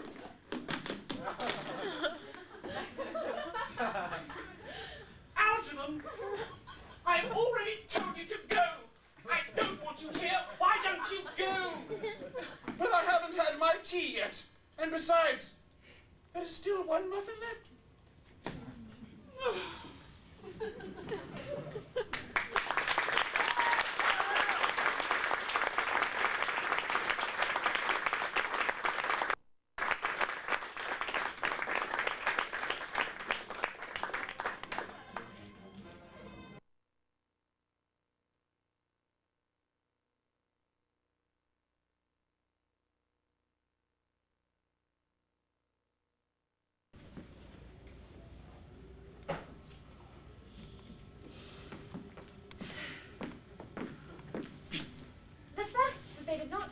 Into the house at once, as anyone else should have done, seems to me to show that they have some shame left.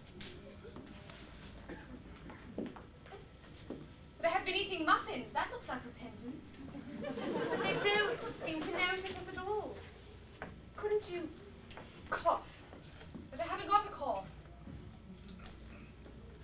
Look, they're looking at us. What? Effrontery. They're approaching. Oh, that's very forward of them. Let us preserve a dignified silence. Certainly. It's the only thing to do now.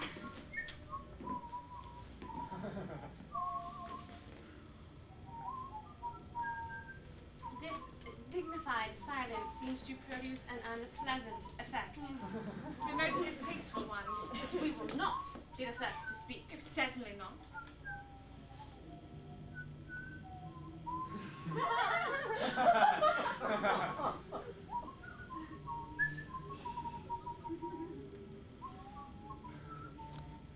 Mr. Worthing! I have something very particular to ask you. Much depends on your reply. Gwendolen, your common sense is invaluable. Mr. Moncrief, following question. Why did you pretend to be my guardian's brother?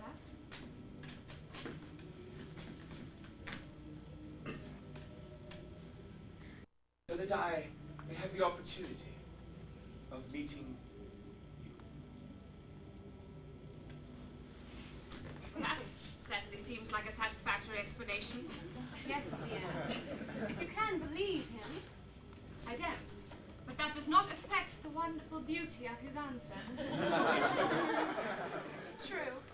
In matters of grave importance, style, not sincerity, is the vital thing. Mr. Worthing, what explanation can you offer to me for pretending to have a brother? Was it that you might have an opportunity of coming up to town to see me as often as possible? Can you doubt it, Miss Fairfax? I have the gravest doubts upon the subject.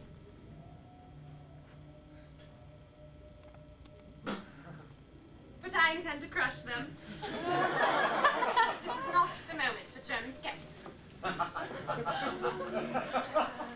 Their explanations appear to be quite satisfactory, especially Mr. Worthing's. That seems to me to have the stamp of truth upon it. I am more than content with what Mr. Moncrief has said. His voice alone inspires one with absolute credulity. Then you think we should forgive them? Yes. I mean, no. True. I had forgotten. There are principles at stake that one cannot surrender. Which of us should tell them? The task is not a pleasant one. Couldn't we both speak at the same time? An excellent idea. I'm nearly always speaking at the same time as other people. You will take the time for me. Certainly.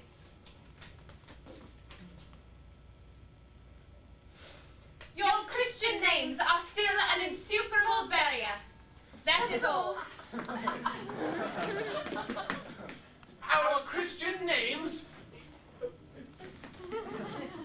Our Christian names?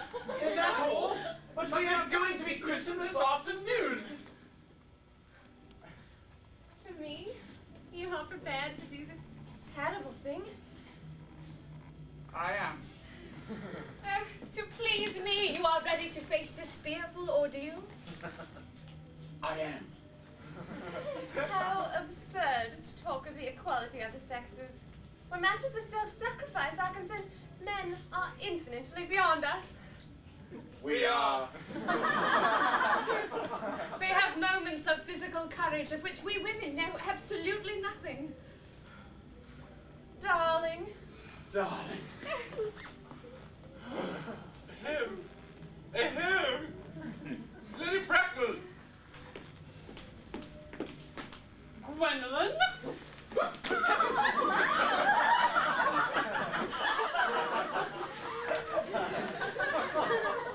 What does this mean?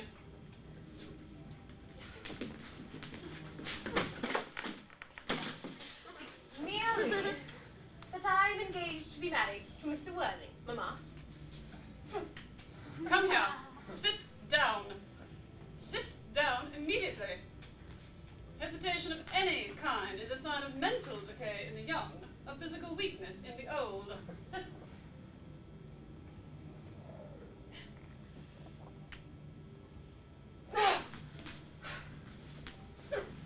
Apprised, sir, of my daughter's sudden flight by her trusty maid, whose confidence I purchased by means of a small coin, I followed her at once by a luggage train.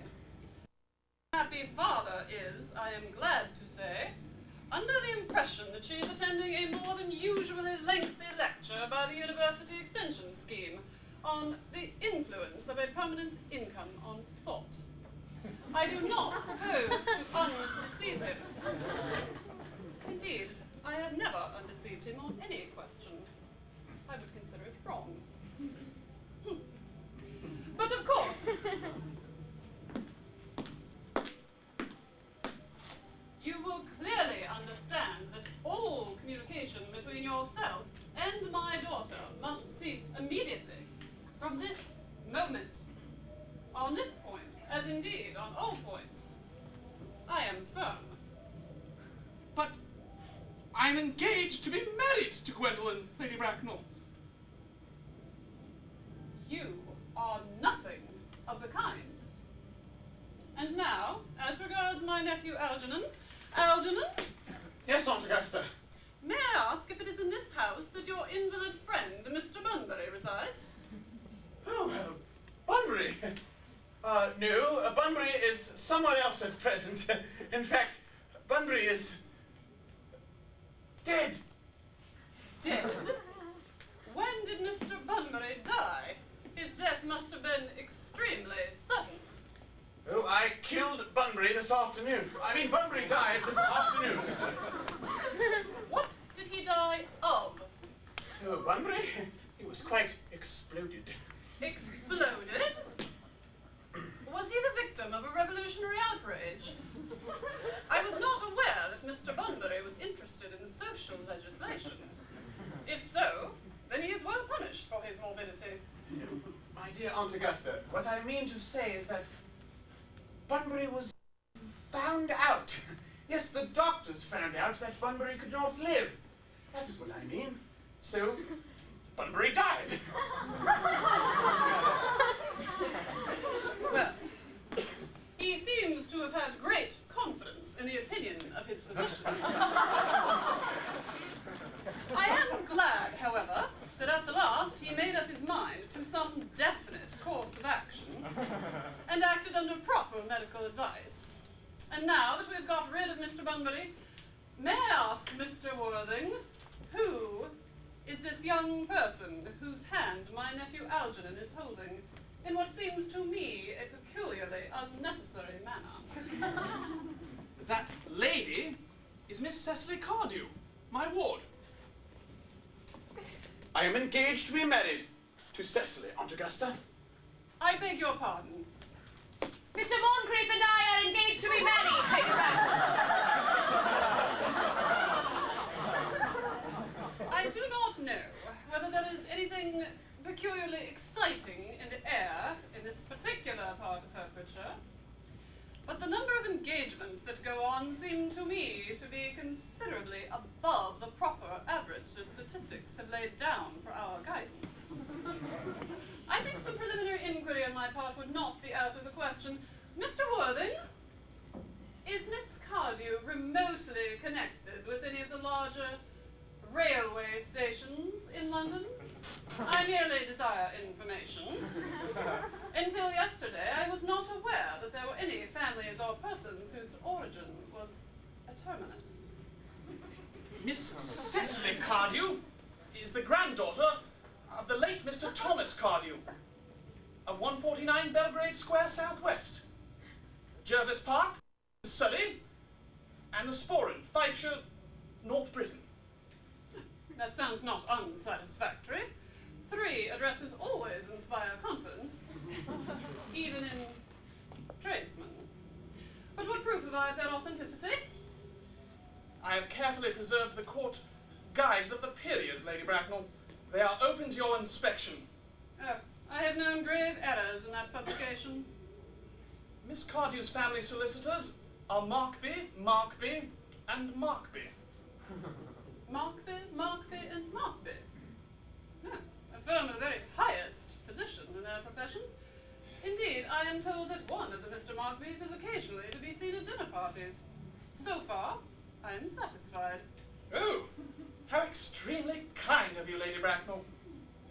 I have also in my possession, you will be pleased to hear, certificates of Miss Cardew's birth, baptism, whooping cough, vaccination, registration, confirmation, and the measles, both the German and the English variety. Ah, a life crowded with incident, I see.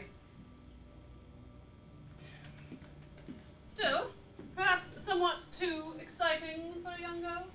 I am not myself in favor of premature experiences. Gwendolen, the time approaches for our departure. We have not a moment to lose. As a matter of form, Mr. Worthing, I had better ask you if Miss Cardew has any little fortune. Oh. Only £130,000 in the funds. Thank you, Lady Bracknell. It was so nice to have seen you. A moment, Mr. Worthing. Goodbye. Yes. £130,000, and in the funds. Now that I look at her, Miss Cardew seems to me to be a most attractive young woman. Few girls of the present day possess any of the really solid qualities, the qualities that last and improve with time. We live, I regret to say, in an age of surfaces. Come over here, dear.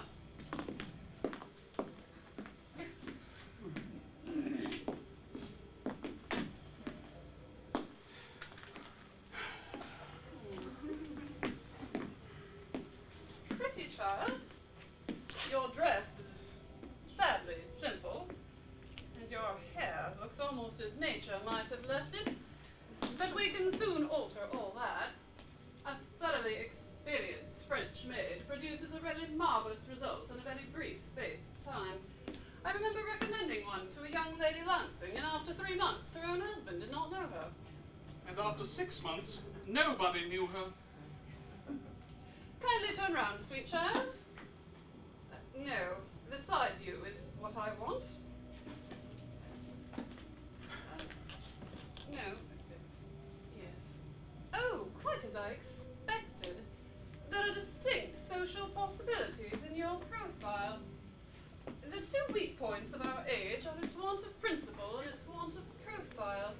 Oh, the chin a little higher, dear. Yes. Style largely depends on how the chin is worn. They are worn very high just at present. Yes. Algernon! Yes, Aunt Augusta. There are distinct social possibilities in Miss Cardew's profile.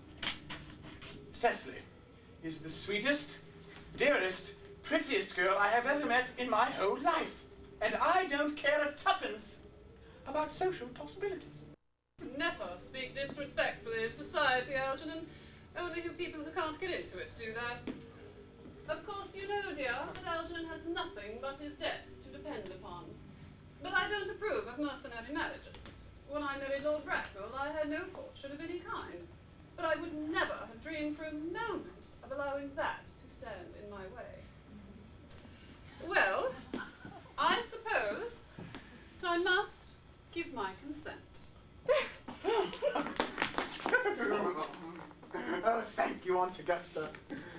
Cecily, you may kiss me. Thank you, Lady Bracknell. You may also refer to me as Aunt Augusta for the future. Thank you, Aunt Augusta. The marriage, I think, had better take place quite soon. Thank you, Aunt Augusta. Thank you, Aunt Augusta. To speak frankly, I am not in favour of long engagements. They give people the opportunity of finding out each other's character before marriage. I think that is never advisable. I beg your pardon for interrupting you, Lady Bracknell. But I am Miss Cardew's guardian, and she cannot be married without my consent until she comes of legal age. That consent I absolutely decline to give. Upon what grounds, may I ask? Algernon is a highly, I may almost say ostentatiously eligible young man. He has nothing, but looks everything. What more could one desire? It pains me very much to have to speak frankly to you about your nephew, Lady Bracknell. But I'm afraid I don't approve at all of his moral character. I suspect him of being untruthful. Untruthful? My nephew Algernon? Impossible. He is an Oxonian. I'm afraid there can be no possible doubt about the matter. This afternoon, during my temporary absence in London, on an important question of romance, he obtained admission to my house by means of the false pretense of being my brother. Under an assumed name, he drank, I had just been informed by my butler, an entire pint bottle of my Perrier Jouet, Brut, 89, wine I was specially reserving for myself. Continuing his disgraceful deception, he succeeded in the course of an afternoon in alienating the affections of my only ward. He subsequently stayed to tea and devoured every single muffin. What makes his conduct all the more heartless is that he was perfectly well aware from the first that I have no brother, that I never had a brother, and that I don't intend to have a brother, not even of any kind. I distinctly told him so myself, yesterday afternoon. After careful consideration, Mr. Worthing, I have decided entirely to overlook my nephew's conduct to you. How extremely generous of you, Lady Bracknell. My own decision, however, is unalterable. I decline to give my consent. Come over here, dear.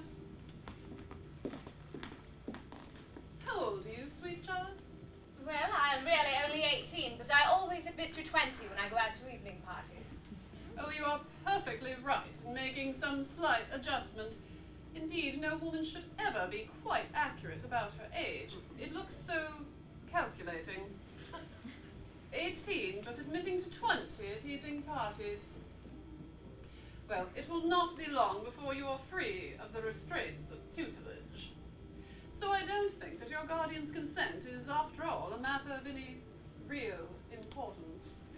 Pray excuse me for interrupting you again, Lady Bracknell, but I think it is only fair to tell you that according to her grandfather's terms in the will, she cannot be married until she comes of legal age, and that age is 35. Well, that does not seem to me to be a grave objection. 35 is a very attractive age. London society is full of women of the very highest birth who have remained 35 for years. Lady Dumbleton is an instance in point. To my own knowledge, she has been 35 since she arrived at the age of 40, which was many years ago now. I can see no reason why our own dear Cecily should not be even still more attractive at the age you mentioned than she is at present. There will be a large accumulation of property. Algie, could you wait for me until I was 35? Of course I could, Cecily. You know I could. Yes, I felt it instinctively, but I wouldn't wait all that time. I hate waiting even 5 minutes for anybody. I'm not punctual, but I do like punctuality in others, and waiting, even to be married, is quite out of the question. But what is to be done, Cecily? I don't know, Mr. Moncrief. My dear Mr. Worthing, as Miss Cardew states positively that she cannot wait until she is 35, a comment which I am bound to say seems to me to show a somewhat impatient nature. I would beg of you to reconsider your decision. My dear Lady Bracknell, the matter is entirely in your own hands. The moment you consent to my marriage with Gwendolen, I would gladly allow your nephew to form an alliance with my ward. You must be quite aware that what you propose is completely out of the question. Then a passionate celibacy is all any of us can look forward to. That is not the destiny that I propose for Gwendolen. Come here. We have already missed 5 or 6 trains. To miss any more might expose us to comment on the platform. Everything is quite ready for the christenings. The christenings, sir? Is not that somewhat premature?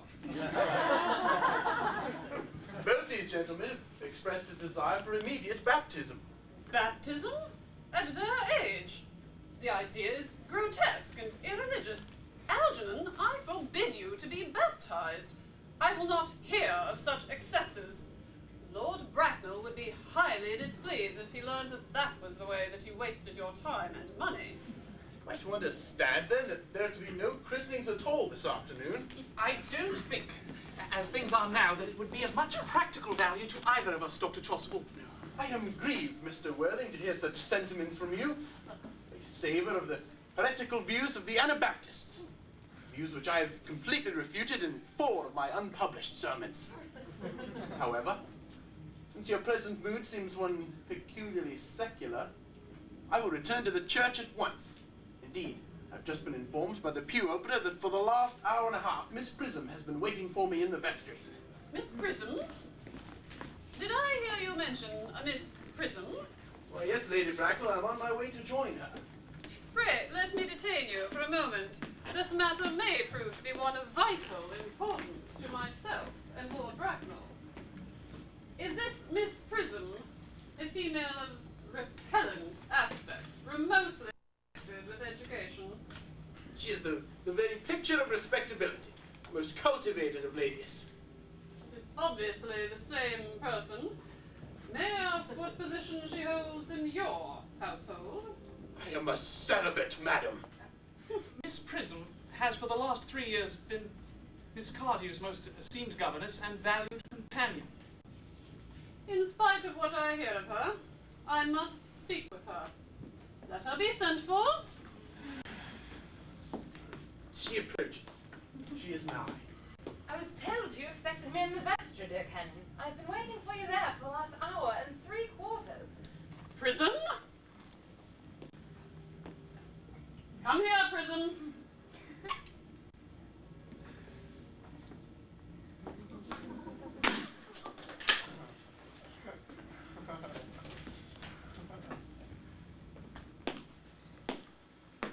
Prism, where is that baby? 28 years ago, Prism, you left Lord Bracknell's house at 104 Upper Grosvenor Street in charge of a perambulator containing a baby of the male sex. You never returned. A few weeks later, through the elaborate investigations of the Metropolitan Police, the perambulator was discovered by itself at midnight in a remote corner of Bayswater. It contained a manuscript for a 3-volume novel of more than usually revolting sentimentality. But the baby was not there. Prism, where is that baby? Lady Bracknell, I admit with shame that I do not know. I only wish I did. The plain facts of the case are these. On the morning of the day you mention, a day that is forever branded on my memory, I prepared as usual to take the baby out in its perambulator. I had also with me a somewhat old but capacious handbag into which I intended to place the manuscript of a work of fiction I had written during my few unoccupied hours. In a moment of mental abstraction, for which I never can forgive myself, I deposited the manuscript in the bassinet and placed the baby in the handbag. Miss Prism, where did you deposit the handbag? Do not ask me, Mr. Worthing. Miss Prism, this is a matter of no small importance to me. I must insist on knowing where you deposited the handbag that contained that infant. I left it in the cloakroom of one of the large railway stations in London. What railway station? Victoria! The Brighton line! I must retire to my room for a moment.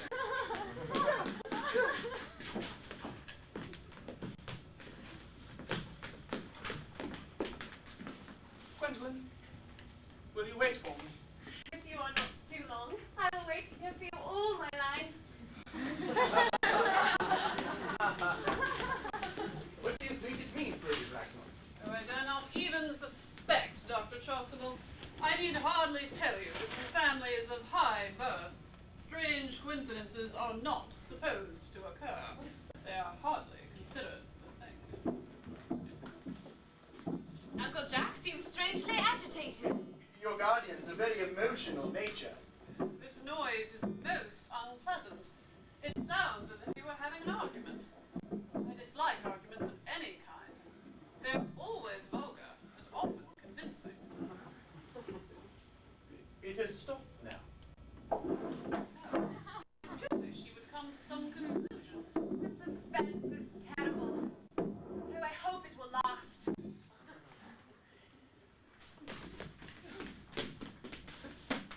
Miss Prism, is this the handbag? Pray, examine it carefully before you speak. The happiness of more than one life depends on your answer. It appears to be mine.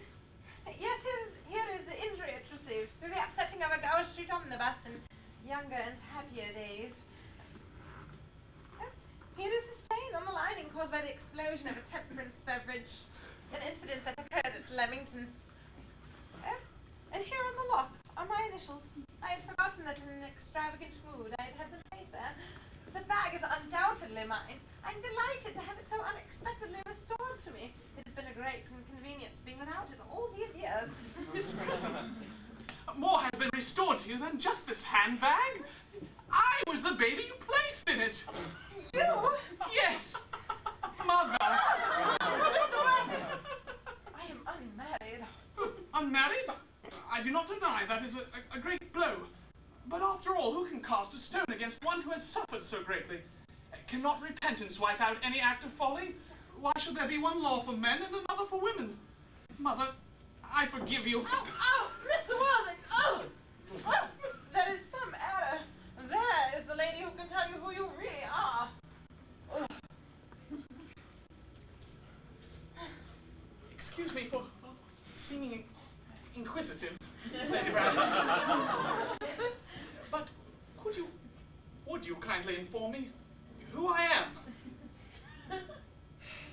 Well, I am afraid that the news that I have to give you will not altogether please you.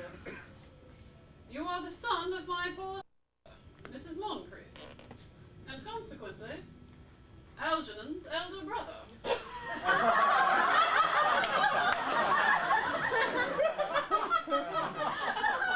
Algy's elder brother!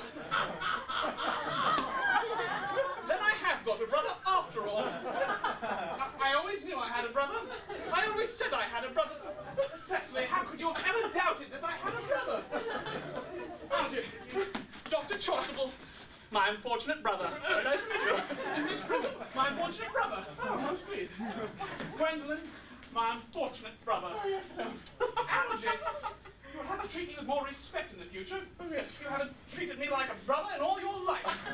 Well, not until today, old boy, I admit. I did my best, but I was out of practice. Oh.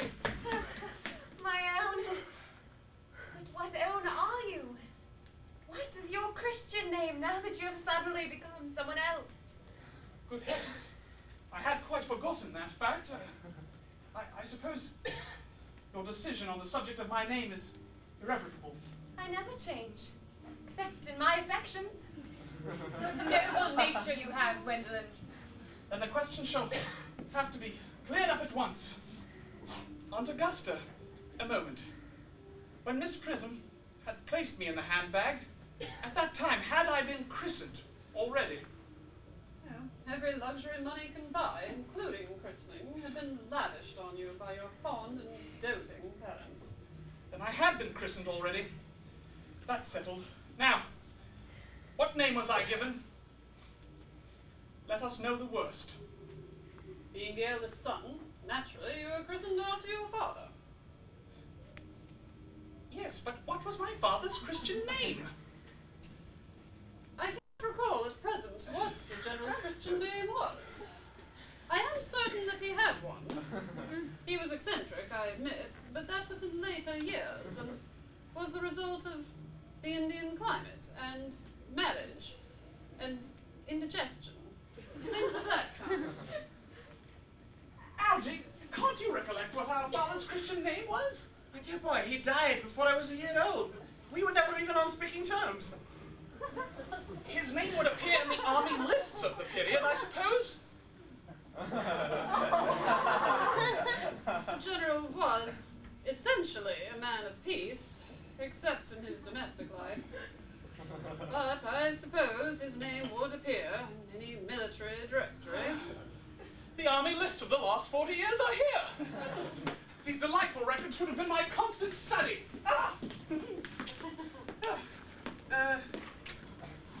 Generals. M. Malum, Maxbum, Magley. What ghastly names they have. Markby, Migsby, Mobbs, Moncrief. Lieutenant, 1849. Captain, Lieutenant Colonel, Colonel General, 1860. Christian names, Ernest John. I always told you my name was Earnest, didn't I, Gwendolyn? Well, it is Ernest after all. I mean, it naturally is Ernest. Yes, I remember now that the General was called Earnest. I knew I had some particular reason for disliking the name. Ernest, my own Ernest. I felt from the first that you could have no other name. Gwendolen, it is a terrible thing for a man to find out suddenly that all his life he has been speaking nothing but the truth. Can you forgive me? I can, for I feel you are bound to change. My own one. Letitia. Oh, Frederick! At last! Cecily, at last! Gwendolen, at last! My nephew, you seem to be displaying signs of triviality. On the contrary, Aunt Augusta, I have now realized for the first time in my life the vital importance of being earnest.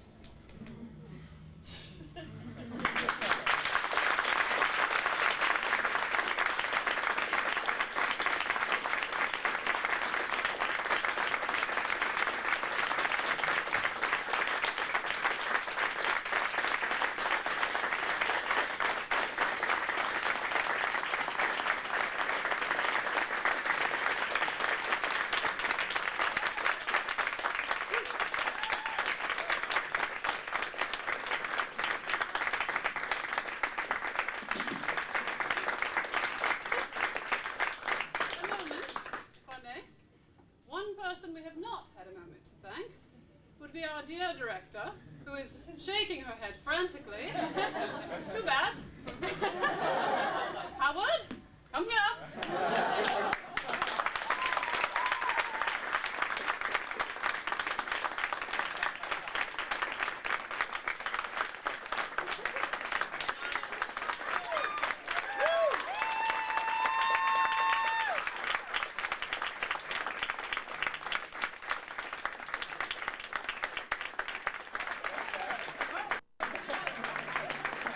Next will be Erica Stone, our assistant director. A hand for the bug.